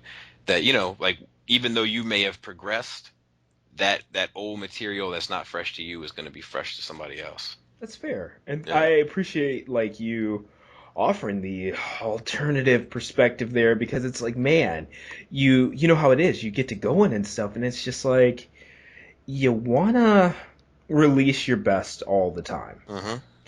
And when you feel like something is not there, it's hard. Yeah. It's hard to even be like, all right, I'm gonna press the submit button and put this shit on my site. Yeah. God Yeah. Yeah. damn it. And it's true. Like there have been times to where like people have complimented me on like a photo I've released that's a little bit older or something like that, and in my head I'm like, I want to redo this shit so bad, blah blah blah. Yeah. Yeah. Yeah. And they'll say like, great photography, blah blah blah. And like Exactly. in the back of my head I'm like, man, fuck you. You don't mean that shit. But I Yeah, realize I'm talking, I'm placating my own feelings onto them. exactly. So You're projecting that onto them. absolutely, Yeah, yeah, yeah. absolutely. So, that's very good perspective, and I appreciate that. I'm gonna have to keep that in mind more because there's a lot of stuff to where I'll get it and I'll hold off and like I'll start something and then not finish it later. I gotta start rolling with the punches more because at the end of the day, just like the Dan Kuga review, I've had that thing sitting there for a year and I've got people literally like blowing up my message boxes. So when are you gonna review Yep. that Dan Kuga? And it's like I don't know anymore. Yeah, Like yeah, it yeah. always used to be like next week I'm gonna get to next week, and at this point like I look at my like backlog or whatever and I'm like I just don't know anymore. I Yeah. Dan Kuga is like just it's gonna be a pet project for me. It's gonna be the review to where it's like 2020, five new Dan Kugas have released, Right, right, right. and I'm this is my Dan Kuga review. Sorry, that's what it's gonna say. Yeah, yeah. I mean, like, I don't know. I don't think that people understand the time commitment to everything, Absolutely. and it's it's so like, and, it's funny because like I'm sure you've heard criticisms of everything that you've put out, as I've heard criticisms of everything I've put out, Mhm. and there's two things I think about with that. Number one is that like, you know, I think about the way that I criticize stuff. Do you know what I mean? Like I'll be like, man, like I just spent 16 hours putting this video together, and this dude called me an idiot in 10 seconds. Do you know what I mean? Oh yeah. And then I think about the toy. I'm like, man, this was probably years of work that I tore apart in 15 minutes. You know, so Oh. I try to keep that. I try to keep that perspective in the back of my mind because the criticisms that I've received has made me feel a certain type of way, or that same sort of feeling that I would imagine that they feel. The only difference there is that they're participating for free, and I had to spend $150 on it. You know, True freaking um, that. yeah, but like and I also thinking about it in the same route with people that are like way bigger. Like when people are like, I don't know, Britney Spears shaves her head, Dave Chappelle moves to Africa, or whatever Yeah. the case may be. I'm like, man, this bullshit that they probably have to put up with. Like if I have a couple thousand subscribers and I had to put up with X amount of bullshit, they're selling 12 million records or have the most popular show on cable at the time. Imagine the bullshit they have to put up with. That could drive any person crazy. And that's exactly what I was about to say. And people wonder why they snap the fuck out. Exactly. Like that's why like I don't look at any of that stuff, and that's also why I separate it. Like are you familiar with Maynard, like the singer of Tool and Yeah. yeah, yeah, yeah. Like I'm a huge Maynard fan, but every time I watch an interview with the guy, I'm like, oh my god, this guy's a fucking asshole.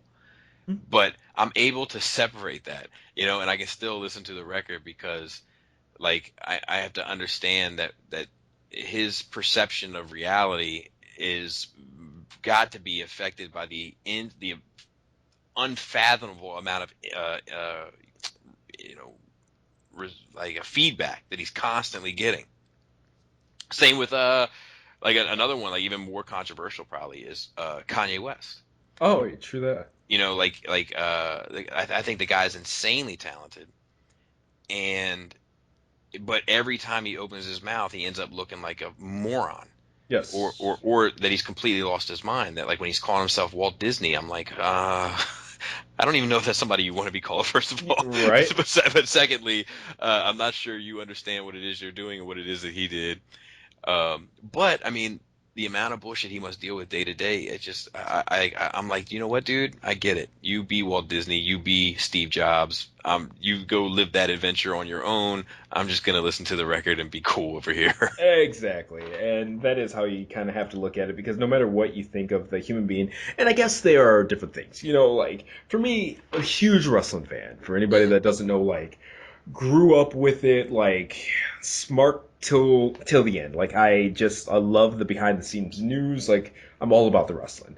But like for me, grew up, I was an Ultimate Warrior guy, right? But knew who Hulk Hogan was, had the little I don't know, squat arms up stance. Mhm. You know those rubber figures? You know what I'm Yeah, yeah, talking yeah, yeah, about? yeah, yeah. Like, I had a bunch of Hulk Hogan shit growing up and this and that, and I respect what he did for the community. But there are certain things you do, like, there was like audio released of him, like, just going Right. into tirades with the N word and Yeah, this and yeah, that. yeah, yeah.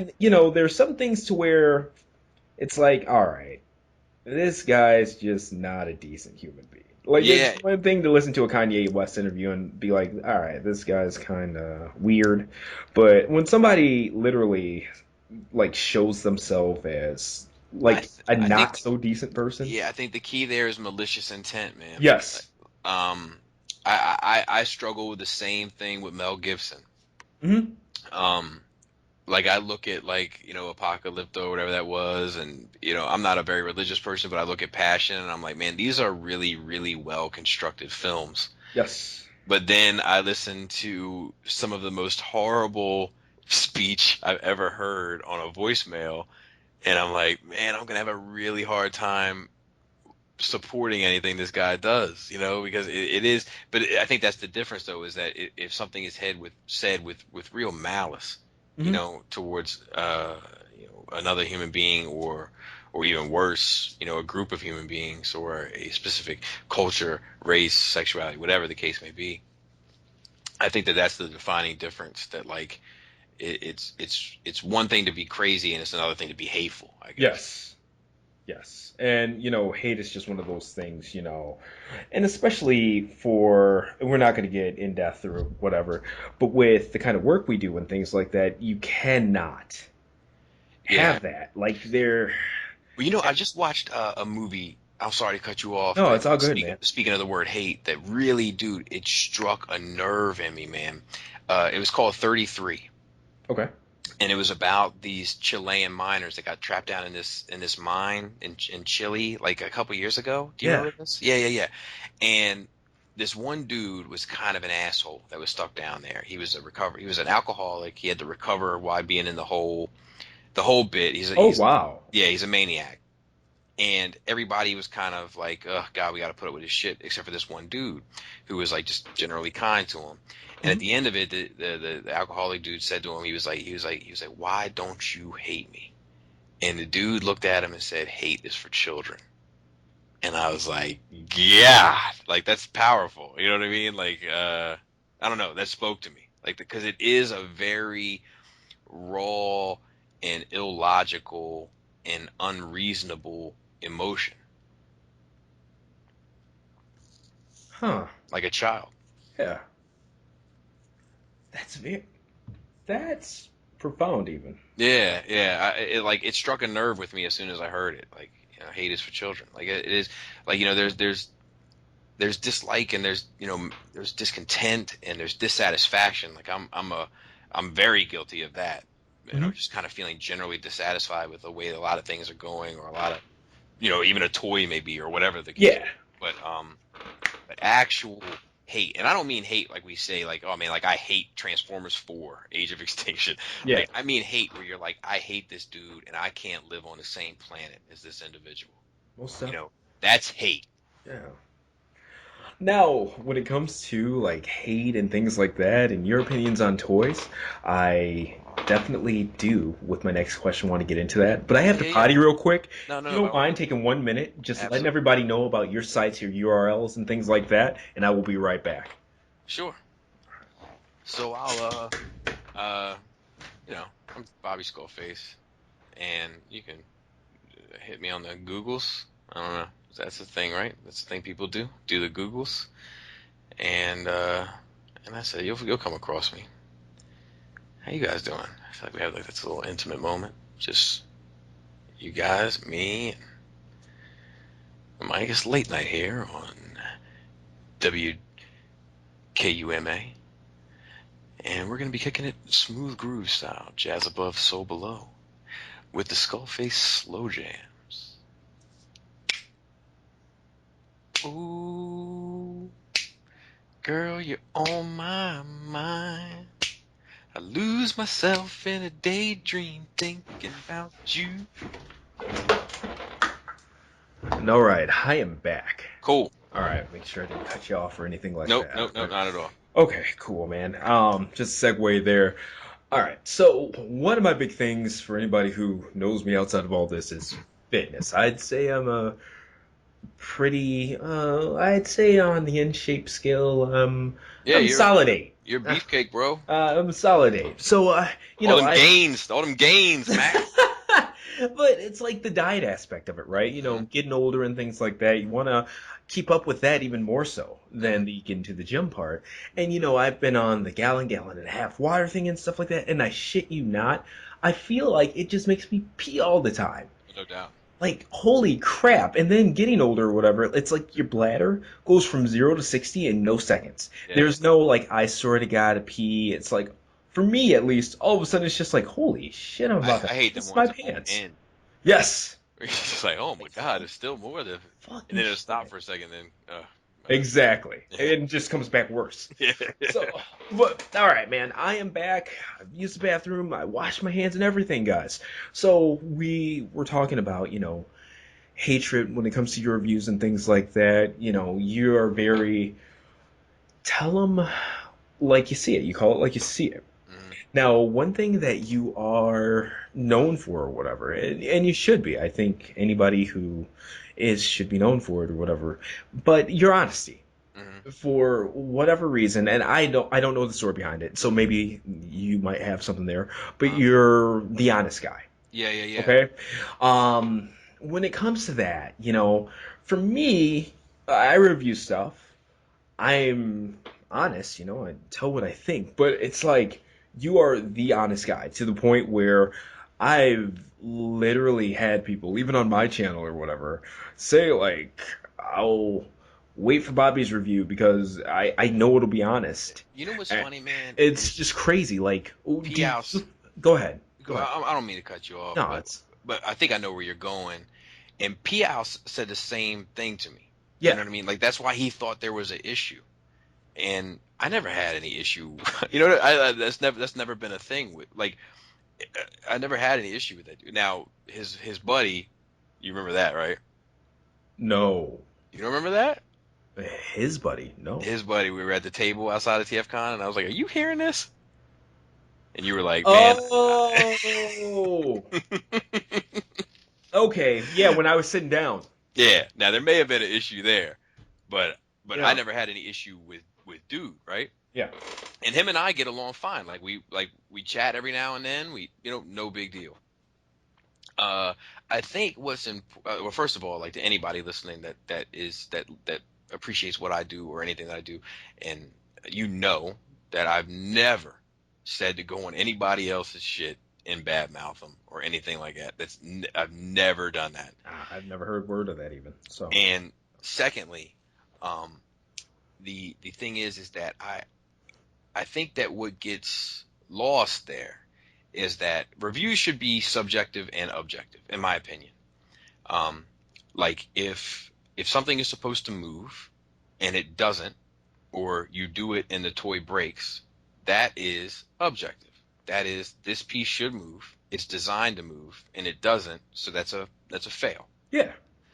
And then there's the subjective bit, which is, look, I don't like this. Like I don't like the way it looks. I don't like the way it feels. I don't like it. That's a subjective thing.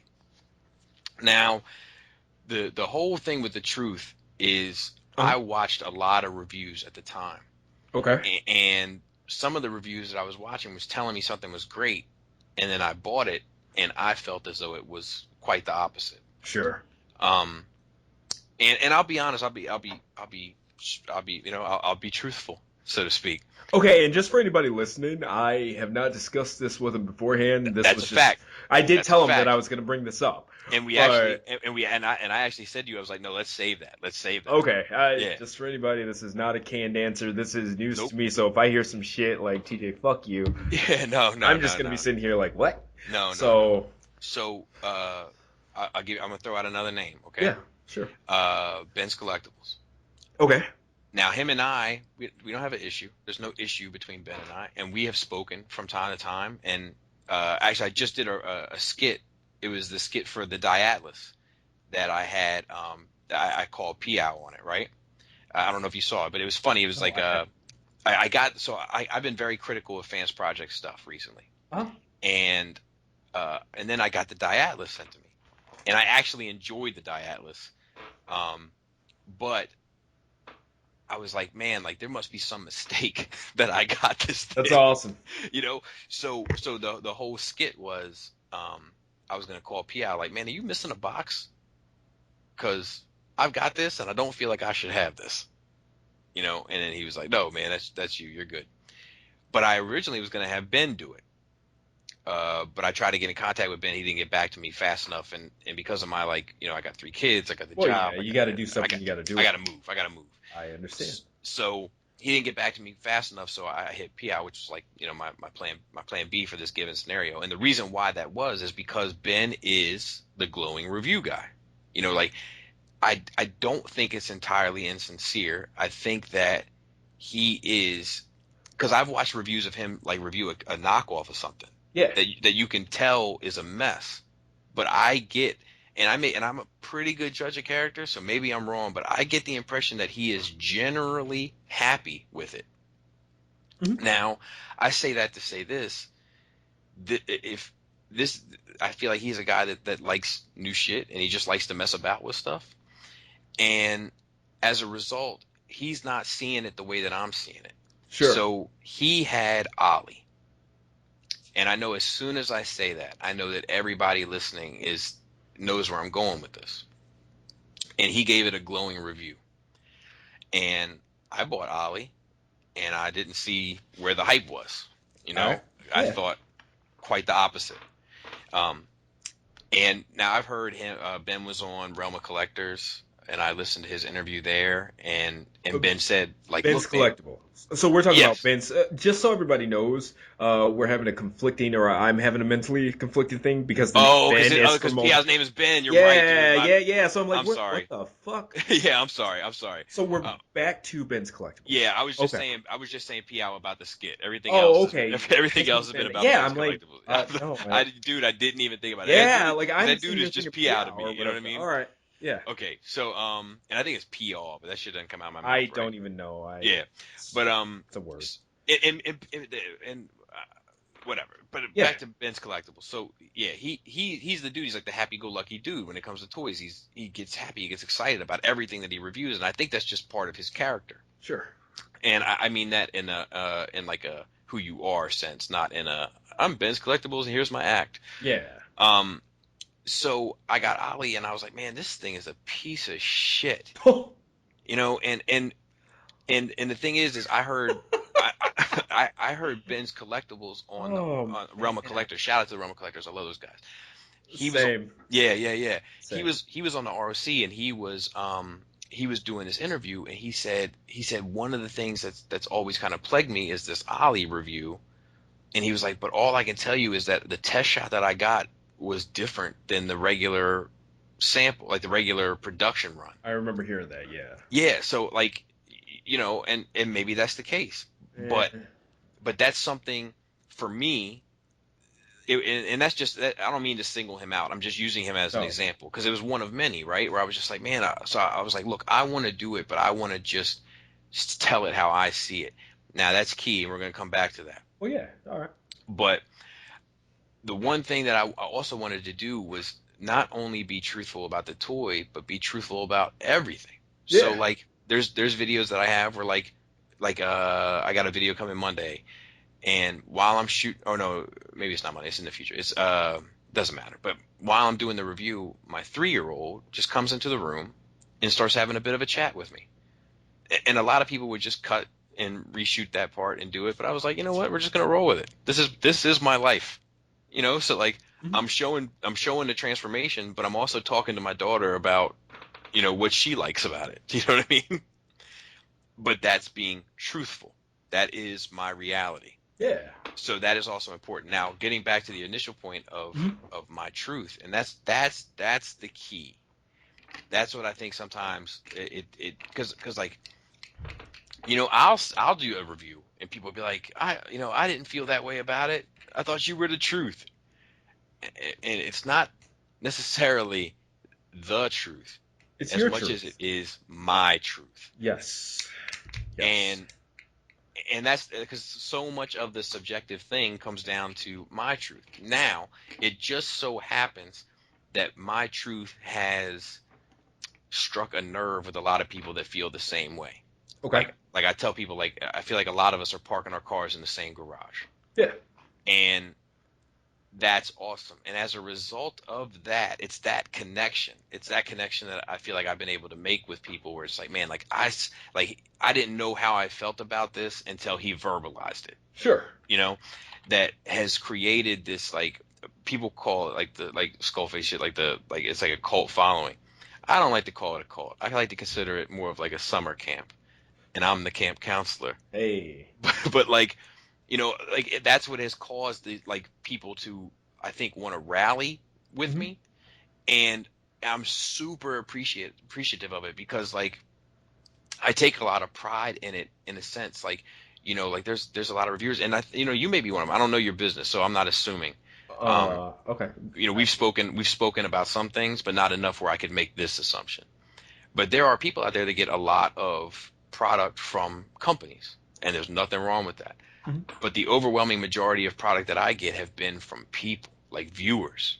Okay. Sure. And that has been part of, I think, this connection that I've been able to build with people, from them being able to relate directly to what my opinion is of a figure, also being able to relate to my personal life, which comes through in the videos. Sure. And Okay. I think it's been that one hand washing the other that has kind of built this connection with people. And that makes absolute sense. Now, and I'll go ahead and kind of answer. I'll make it transparent for you and anybody listening. When it comes to me, I'm in a different position.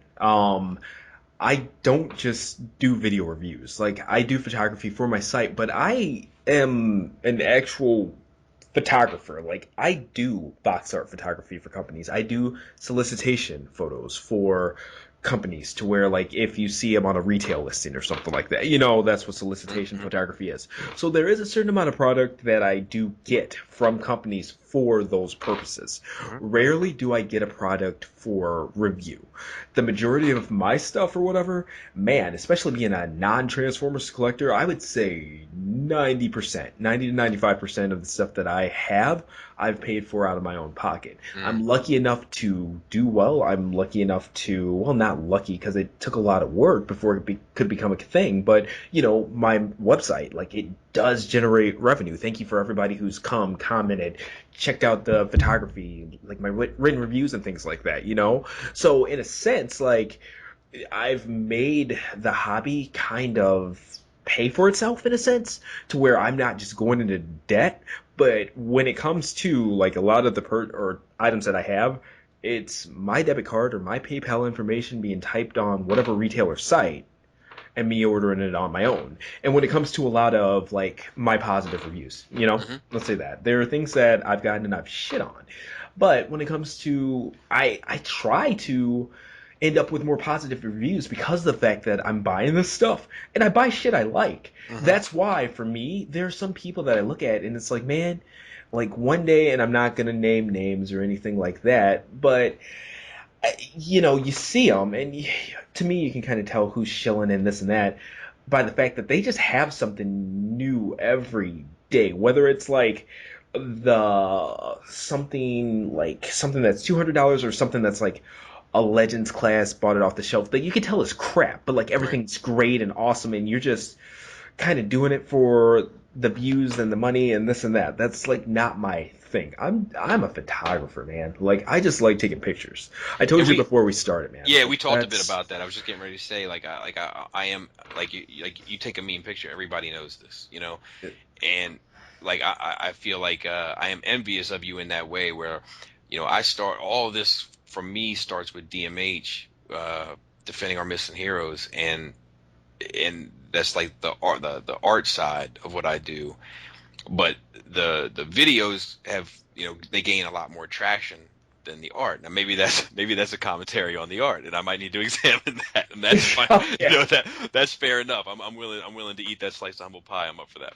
But I would like for that side of what I do to gain, more traction, and I do realize that your photography is the passion, element of that, and that's I mean that's a cool thing, you know. At the end of the day, I'm like just I don't think people understand DMH. So I was going to explain it if you would No, allow me. by all means. Yeah. So like this all started with DMH, and DMH is Defending Our Missing Heroes. It's a business my buddy and I started, and it basically we knew a guy. Like I said, my father was in the fire service, so I grew up around the fire service, Yeah. and you know, you're part of that extended family. And I knew a couple firemen that had all got cancer at the same time.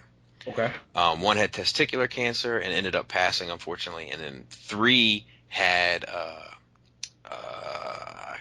it's some sort of it was a type of throat cancer, but it was all the same, and they all survived and are doing quite well. But during that time, especially the dude with testicular cancer, Hmm. it wasn't looking good for him.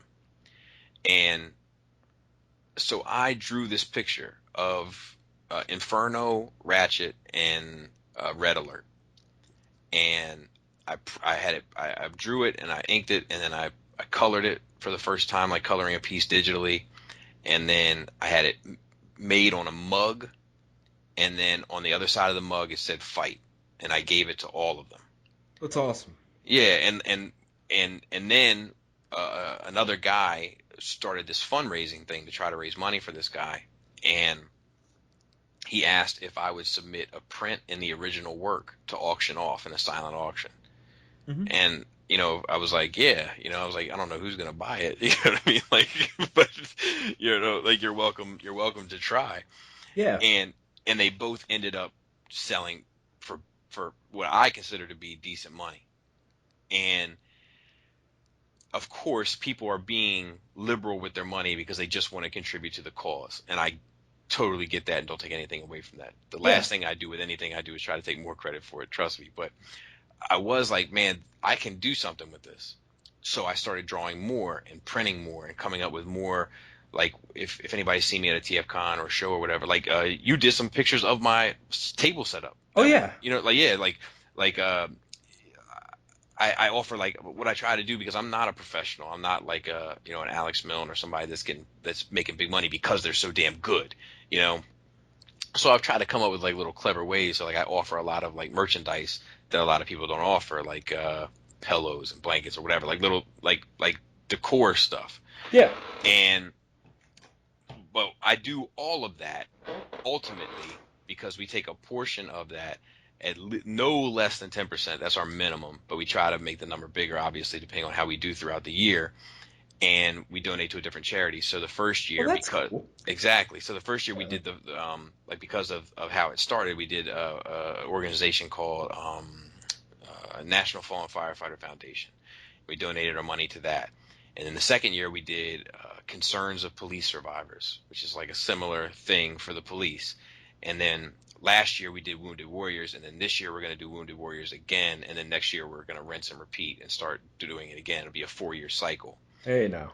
And that's ultimately, you know, like the backbone driving force of everything that I'm doing. Um, but you know, it's financially it is pulling in the most, but just kind of like topically, it's not striking the most. Like SkullFace definitely strikes the most, and it's Sure. probably because you know the format that it's in. Um, but you know that's where it all stems from. It all like it's funny because like you know like of course I've had people you know like I'm not very. It's not like every video I do I'm like, hey, by the way guys, if you want to spend some money on some merchandise, 10% of it is gonna, you know, I'm not that guy. Yeah. You know, I'm just trying to do what I do and then make it kind of do it for itself. Now, if we're at a convention or something, I'll bring it up because you come by the table, so you're going to get the sales pitch, you know. Oh, most definitely. Yeah. But I'm just not going to shove it down everybody's throat. But you know, you get a lot of anytime you put yourself in a public forum where you're putting yourself out there, as I'm sure you well know, you get you know as comments from man, I love you to dude, I hate everything about you, and I want to kill your whole family and your goldfish and your dog and you know whatever else. Oh, most definitely. So you know, sometimes I get some of these hateful comments that think it's like this like this whole thing is a very selfish thing, and I'm like, look, man, all this shit started on the backbone of a charitable contribution, you know. Most But definitely, man. That's but crazy. yeah, yeah, yeah. Yeah. But, and I will say for anybody listening, he's pretty darn good when it comes to the artwork. It's kind of No doubt. crazy when you think about Bobby SkullFace or whatever. You kind of think skull mask videos, blah blah blah. But then for me, it took me by surprise because I didn't know he was doing this stuff until I saw him, at the table and things like that. And you had because we were in a group chat or whatever. I hate that group, but. You know what I'm talking Yeah, about. yeah, yeah. I know the one. So you had shown some of your pictures and stuff like that there. Yeah, yeah, yeah. Um, and I was like, okay, like kind of in passing, but when I saw it all kind of full scale and like the prints and this and that, I'm like, this is what he actually does. And when you see something, it's one thing to kind of you're looking at your phone on your phone and a chat and stuff like that. That's neat, but then when you see it like full scale and like the detail and stuff like that into it, you actually do exceptional work. I appreciate it, Yeah, man, and I got no reason to kiss your ass. Like, man. if No, no, you no. didn't, I just next topic, please. But like I'm not gonna down you, but no, you actually do good work, and that's why I went out of my way to take pictures of your table and stuff like that because it was really cool to see, and it's nice to see that you have some other passions and things like that as well. And it's crazy to me that you have time to do all of this shit. Like between Oh, your reviews, yeah, you talked about like 15,000 podcasts that you yeah. That's a well, whole. So like, like, what the fuck? How do yeah. you manage this, man? That's a good question. Let me walk you through just my day Yeah. today. Um, I worked overnight. Sometimes I work days. Sometimes I work nights, and um, sometimes I work both. Hmm. And I worked overnight, so I got home this morning at 8 o'clock in the morning. Um, as soon as I got home, Hmm. my wife got my oldest on the bus. I fed the baby a bottle, and my youngest got sorted with a little, something to keep her occupied. My middle one. I keep calling her my youngest, but she's not my youngest anymore. It's hard to remember that. Um, and then uh, I finally got the baby to take a nap. My baby is a very delicate sleeper and fights naps like it's a war. Okay. And I finally got her to take a nap. While she was napping, I ran downstairs and I shot one review.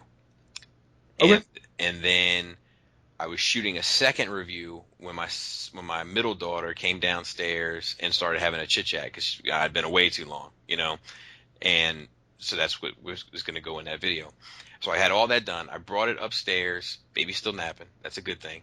Hmm. I uploaded all of it to my computer and I started the rendering process, which like I have an old computer. It's a Mac. It still runs extremely well, but it is very old. So it's pretty much about an 30 minutes for 10 minutes of footage Yeah. Okay. is what it takes. So most videos that I shoot usually end up being 2 hours of rendering that turn into a 15-minute video when everything is cut. Which isn't too bad. No, it's not too bad. So Yeah, that, that's yeah, not too crazy. it's fair, right? Yeah. So, but the negative thing is while it's rendering, I can't work it. Yes. It's got to render completely. Like a lot of like Final Cut Pro, like that kind of stuff, you can work while it's rendering. Hmm. I need to get on that boat. I'll just put that as a footnote. And my birthday is December 27th. Anybody who's listening, Hey. and and then so anyway, I did that, and then so I knew I had 2 hours. Now it's about 10:30, 11 o'clock in the morning now. So I got my middle daughter sorted with a new little activity, and when she was sorted, that was about 11:30. So I had 11:30 to 12:30. Baby's still napping. That's a good thing. So I started inking a drawing that I'm working on, and I Okay. actually finished the inks. So that's done, and I actually finished a little bit early. Now this is a drawing I had been working on, so I had only a little bit of inking left to go, but it's another thing checked off. It's another thing done. So that's done. 12:30, I got my middle child fed, and then I got myself fed, and my baby's starting to wake up. Fed the baby, and then I let the baby sort of like just be stimulated by stuff. This young, you can't really do anything with it, so I just put little dancing, circling, moving things around it. That's awesome. Yeah, and then and then my middle child and I played 2 rounds of Trouble, like the little pop the bubble game. But I got all girls, so we got the Frozen edition. Some would brag about it, not me. And then she was good to go after 2 rounds of Trouble. She sat down to watch a show. Cool. Baby went back to sleep. Fantastic. So I came into the office, cut one video, got it done, compressed, uploaded. So that's now complete. I got the second video rendering. Now it's about 2 o'clock in the afternoon. I caught up on all my YouTube messages. I caught up on all my YouTube comments. I caught up on all the Facebook stuff. And then I laid down with my middle kid and just kind of snuggled with her a bit while we watched the show. So then baby woke up again, fed the baby again.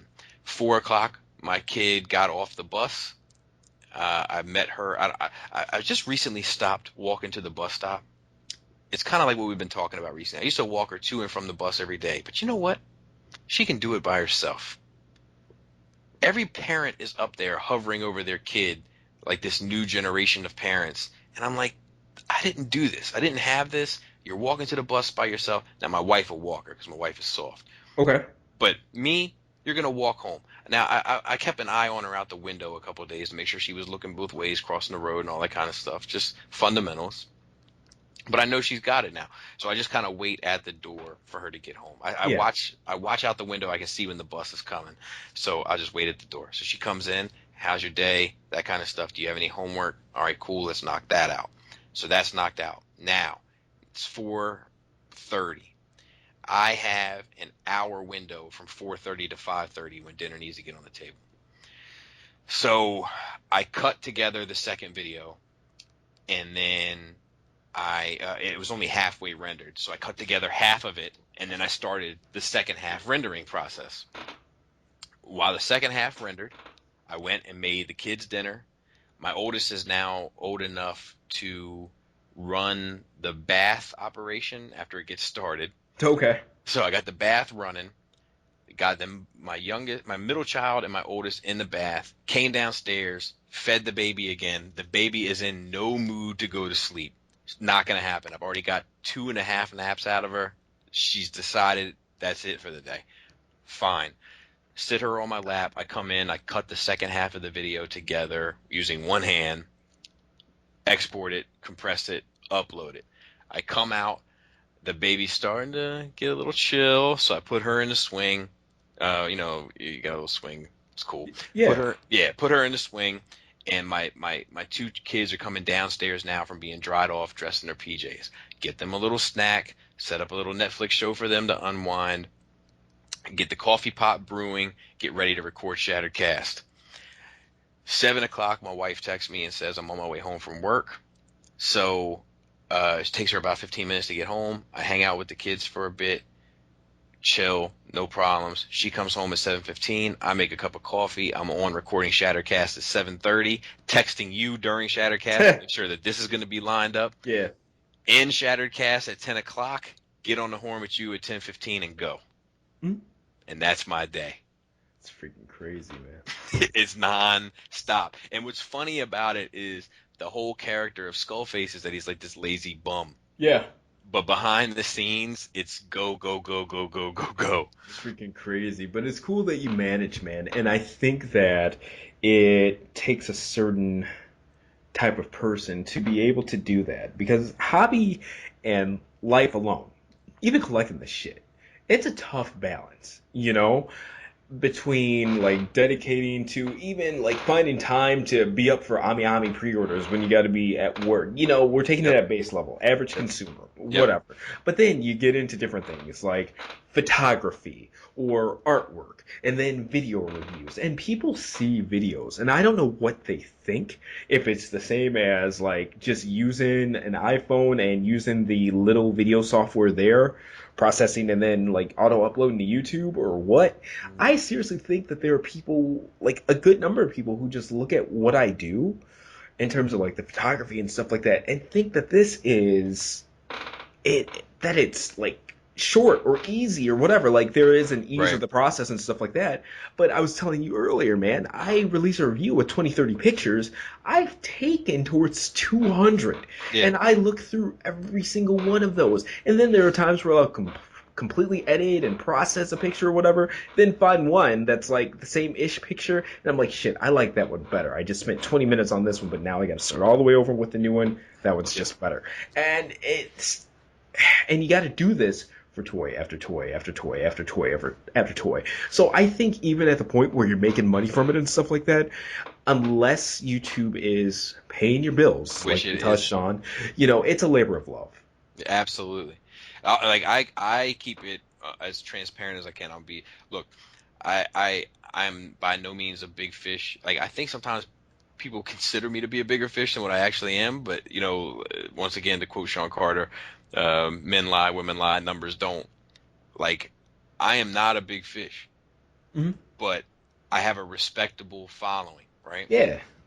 And if you like I just got paid from YouTube today. Like as you know, Yeah, I you saw only the AdSense came in. Yeah, your Google AdSense payment. and I checked Yeah. I checked my money just to give everybody an idea. Now this is after a month of the 7 videos a week run. $154.36. Hmm. I want the listeners to know what all that work equates to. If that was any other job where the work, the hourly rate, we would have a union and we'd be picketing. Yep, absolutely. That is not what you would quit a job for. Not at all. So it's one of those things to where, you guys heard it right here. It's one of those things to where, it's there, even when it comes to, if you were making, like, let's say, a couple of $1,000s, all right, that's what your AdSense payment was for. You're still, as somebody who works full time, who has a family, a wife who helps you, manage that family, is your rock, is your partner, whatever. Because that's what it is. That's what a marriage is, and it feels like that, man. That's your Yep. best friend. Yeah, So, absolutely. you're taking away time from these other things, and I hate to say it, but there's no amount of money, being a family guy, being somebody with a job he takes pride in, things like that. And I can say, even for myself, and I don't mean to speak for you, but I'm sure you agree, there's no amount of money in the world that No. becomes more of a priority than that. Nope. So no matter what the dollar amount is, this time, even if it's opportunity cost, it, it's a labor of love. Yeah, So, absolutely. when you come to these reviewers comment sections and things like that and think that, oh, you're just doing this for this and things like that. No, these people are providing and sharing with you because they like providing and sharing with you. One of Yeah. the biggest benefits to doing this is our interaction with you guys. Seeing your comments and stuff like that, talking to you, seeing what you agree and disagree with. So, and of course, there are going to be times where you disagree and stuff like that, but keep it respectful. You know, Yeah. Well, I mean, like, because you that's are talking to people who are dedicating a certain amount of time to doing yeah. this. Like, just be human.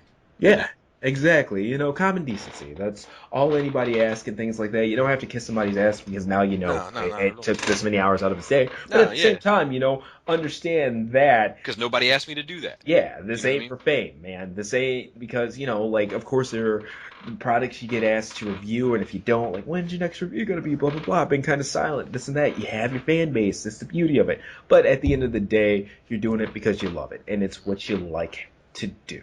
And I've built like it's cool. Like for Yeah. instance, um, like I've been very inclusive right from day one. Like I've always tried to respond to all the comments. I've answered all the emails. I've answered all the PMs, the DMs, the you know what I mean, like all the M's. Mhm. And like as a result, I've built relationships with folks, and so I throw this party at my house every year. It's called SkullFest, and like I have people come from like out of state, whatever. Like it's a 24-hour party, noon to noon, Mhm. and food is provided. I provide lunch, dinner, dessert, brunch, and then you gotta roll. And it's cool, man, because like all these people coming, like we're just talking and celebrating the hobby, and it's all, people that have been decent. You know what I mean? Like Yeah, just decent human beings, and being able to be among, like-minded people that don't necessarily agree on every product, but kind of agree with the priority of where that product should be in your life, and what its exact meaning should be in regard to everything else, most definitely. and just be able to enjoy each other, celebrate, talk nerdy to each other for Yeah. you know for without having to worry about any bullshit, and like that's been a payoff. So like I do definitely appreciate it, because like I have like if you would have asked me 4 years ago if I would ever have what I consider to be a quote unquote internet friend, I would have told you never. Right? Like my if I didn't know you since I was like 10, get out of here. Yeah. But now, because of the community, the fandom, the all this shit, like more than half the people I communicate with on a day-to-day basis, I've only seen in person a handful of times. Hmm. And it's cool. And it's crazy because, the next part about this fandom is that even though I talk to a lot of people about toys, whether it's comments, whether it's messages. One of the coolest things about my site is that now I am inundated with just fucking email after email about what are your thoughts on this line? I'm looking into getting into this line. What do you think? Blah, blah, blah, blah, blah, on my Right. actual fucking email, and I'm like, whoa! I didn't even know people looked at the contact me section. Right. It's fucking awesome. But the ones that I talk to, I guess the most, it's about a lot of non-transformer stuff, like you. Yeah, yeah, yeah. We cut it up or whatever. We can actually talk about like life and stuff like that. Like you were saying, you talked to your friend Adam about. Of course, that's a different level because you guys grew up together and this and Sure. that. But I will say, like, one of the benefits about this, no matter what you do, you can find other people who are into it, man. There's a Yep. fucking, you can find people, there are people with scat fetishes and stuff that I'm sure have communities, Right. It's what it is, you can find a common link there. But the coolest part about this fandom, and I gotta give a shout out to TFCon, Yeah, definitely, man. the environment that they've created and the ability to meet people through a common hobby and then have those like real life connections. The coolest thing about TFCon, if you've never been, go, is Yeah. that the overall atmosphere is a couple of hundred homies hanging out, Yep. cutting it up, drinking, whatever. It's like the Yep. biggest barbecue ever. Exactly. But there are toys there if you Yep. want to participate in that too. And they're cool toys. It's Like like having a bar next to a Toys R Us. exactly. It's fucking awesome. Yeah. Yeah. And the ability to have met like those kinds of people and made those kinds of connections, like you were saying, the people that you talk to most or whatever, people that you met through online on a Yep. day-to-day basis, man. It's beautiful because there It are a is. lot of good people in this fandom, and it's kind of cool, like we were talking about earlier, for there to be like TFWs and things like that, those melting pots for everybody to get together. So Yeah. like when you guys are, I would say, on there just nitpicking and like this guy doesn't like what I like, so I'm gonna attack him and stuff like that. You know what? Kind of disagree, but get to know a little bit about that person, where they're coming from, and things like that, because you have the opportunity to, even through disagreement, make a connection, man. Yeah. If you're on these forums or at these conventions and stuff like that with a negative mindset, or I'm better than everybody and I know more than every single person there, so therefore I'm going to treat them like this, that kind of mindset or whatever, you're missing the fuck out. Yeah. And like we were talking before the show, like when it comes to the negativity, like Yeah. if you put out a video and let's say it gets 1,000 views, just as for a round number, Yeah. and then of that 1,000 views, it gets 100 likes. So, and then of that 100 likes, it gets 50 comments. Hmm. And then of those 50 comments, you get one negative comment. Like to keep that in perspective, like you're talking about a toy that appeals to an adult market. So your audience is already a niche, a limited audience. Oh yeah. Within that audience, you found 1,000 people that wanted to see what you had to say. Within that audience, you found 100 of those people willing to say, you know what, I'm going to give this guy a thumbs up for what he said or what he did. And then within that audience, you found 49 people that wanted to tell you how much they appreciated what you did. And then within that audience, there was one asshole that had to say something. Oh yeah. So to keep it all in perspective, it's a niche within a niche within a niche within a niche, and that's the one rotten apple that's trying to spoil the whole bunch. Oh, most definitely. And that's like that. Those are not for nothing. Those are pretty good odds. Oh, most definitely. And like I said, this community has a lot of great to give. There's a Yep. lot of talent there. There's a lot of great personality there. Like Yep. it's just the Transformers fandom because negativity, it naturally just sticks out more than the positive. Yeah. It's what it is, man. Like you can get 50 compliments in a day, but that one dick will be the one that you remember. That's Right. just how it goes. That's human nature. We're built like that. But at the same time, recognize that we're built like that and then maybe think like, okay, well, I got this one negative comment, but what other interactions did I have today? Yeah. Yeah. Yeah. Yeah. You Yeah. know what I mean? And then when you start to put it into perspective, it's like, okay, it wasn't that big of a deal. The key is perspective and what Yep. you said, just playing the numbers, man.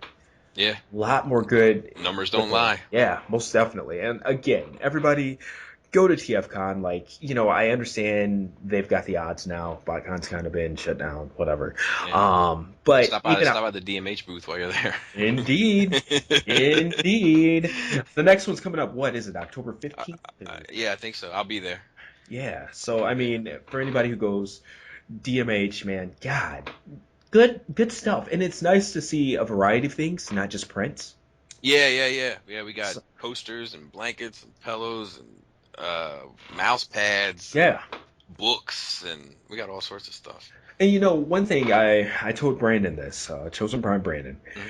it was awesome to see you at the convention, and the missus, the last two TF cons I've went to, she's come with me. Your wife was there as well, man, Yep, yep, and yep. it's always cool to see that spousal support. Like, no, Yeah. maybe they're not at Toys R Us with you toy hunting and stuff like that every week, but just in general, they love you, and Oh, dude. it's nice to see that love for what you do. I definitely hit like I couldn't Makes it find my easier, socks man. without my wife, man. Like she is the single most important person in the world to me. There's no doubt about it. Like, that's that she is my life. Like that's my number one. That's awesome. And that's awesome. And she seemed very kind, dude. I know Yeah, she's everybody's great. nice to everybody in public. Like, hi, I but mean, who else's wife would let a fucking group full of strangers almost, as far as she's concerned, come into their house and spend 24 hours sleep on the couch and all that shit with three kids in the house and then roll out the next morning after breakfast? It's a jackpot chick. and it's crazy because you told me a while ago you find a good one or whatever, man. Yep, You gotta hold on to this shit yep, because yep. it To ain't anybody no. out there, this is my one advice about a woman. She doesn't need to be everything that you want. She needs to be everything that you need. And if you can find that, lock it down. Very, very, very well stated. And what's cool about like seeing you guys and knowing you have kids and this and that, it's like you're an awesome dude. She seems like a very good person herself. Yeah. And honestly, watching your videos and stuff like that, it seems like you're raising up future good people, Yeah. and that's cool to see, man. Yeah, Like, that's success, man. Like if you can, hopefully your parents put you in a spot that's better than what they were at, and then hopefully you can put your kids in a spot that's better than what you were at. And definitely, that's that's the plan. success. That is the plan, man. So, yeah. Any other things that we've forgotten about when it comes to shouting you out and what you've got going on? Like, I know you said Nerd Rage Radio. Yeah, Um, I mean, it's just to run through it. There's DMH, the yeah. Defending Our Missing Heroes, that's the art stuff, and then there's Mhm. the SkullFace stuff, that's all the reviews, and then I'm working on I have the new song for the year. I have it mixed pretty much. We start the video shoot Saturday, Okay. and that'll run to the end of the year, and then we have Nerd Rage Radio Shattercast, part of a larger network of podcasts, the Cool Table Network, with End of the Realm and Toy Detox. Okay. All good shows, all good folks, all good people in the community, and so on. And so in 8 weeks, which will be out, as we jokingly say, in 8 years. Yeah. Right. But but yeah, man, I like I'm if anybody wants to find it on any social media, you can just search it and you'll find it. It's, I don't want to go through all that, but I'm grateful for the opportunity, man. Like I said, like it is crazy. It is crazy for me, and I mean this sincerely, to approach you as a viewer and 3 years ago, and then 3 years later have a 3 hour public conversation as a peer. That is bizarre. Like it's mind blowing almost to me. And I will tell you, man, it's awesome from my perspective to Yeah. have met you and saw what not you've become, because you were always a great guy. I think you're the same human being that you were 3 years Yeah. ago, Yeah. but what you've built. I think Right. that's the Right. best way Right. to put it. It's awesome, man. And you do good work. But it's cool to see good work from a good guy. Like, I don't care, there's a separation between being a fan versus knowing an individual and individual thoughts always. But it's extra cool to see a good guy doing good stuff. So I appreciate you and you taking your time out and stuff like that. We kind of had to make this work. It went longer than I expected, but in a good way. Yeah, we did, man. Improvise, adapt, and overcome, brother. Hell yeah, man. And for anybody listening, kumasal.com, I'll have an article on this. You can listen to this. This will be available on iTunes and all that stuff. But even outside of this, I'll have some pictures of Bobby's collection, some of his artwork and things like that, and all of the links or all of the projects that he's talked about, whether it's his podcast, whether it's his review channel, defending our myths and heroes. I actually got it right. It's not myths Yeah. and legends or whatever I said at the beginning. What the fuck? We weren't when we came up with that. We weren't thinking about what rolls off the tongue necessarily. Yes. Yeah, we maybe should discuss it. Of all the stuff we talked about before, we didn't get the TJ. This is what my sites are actually called. It's all good, But man. I'll have all of those links on the article as well as the description to this video that you're watching, maybe on YouTube or something like that. But wherever you're hearing this, you'll be able to get that information and go find Bobby and all of his 50 million things that he has going on. 50 million awesome things, and I'm being sincere when I say that. Bobby, again, thank you very much for your time, man. And dude, it's been real, man. Always. Yeah, it's been a pleasure. All right, cool. We are cutting this out, guys. Make sure to stay tuned to Collector Cast for all of our podcast interviews, things like that. Thank you guys for listening. See you next time.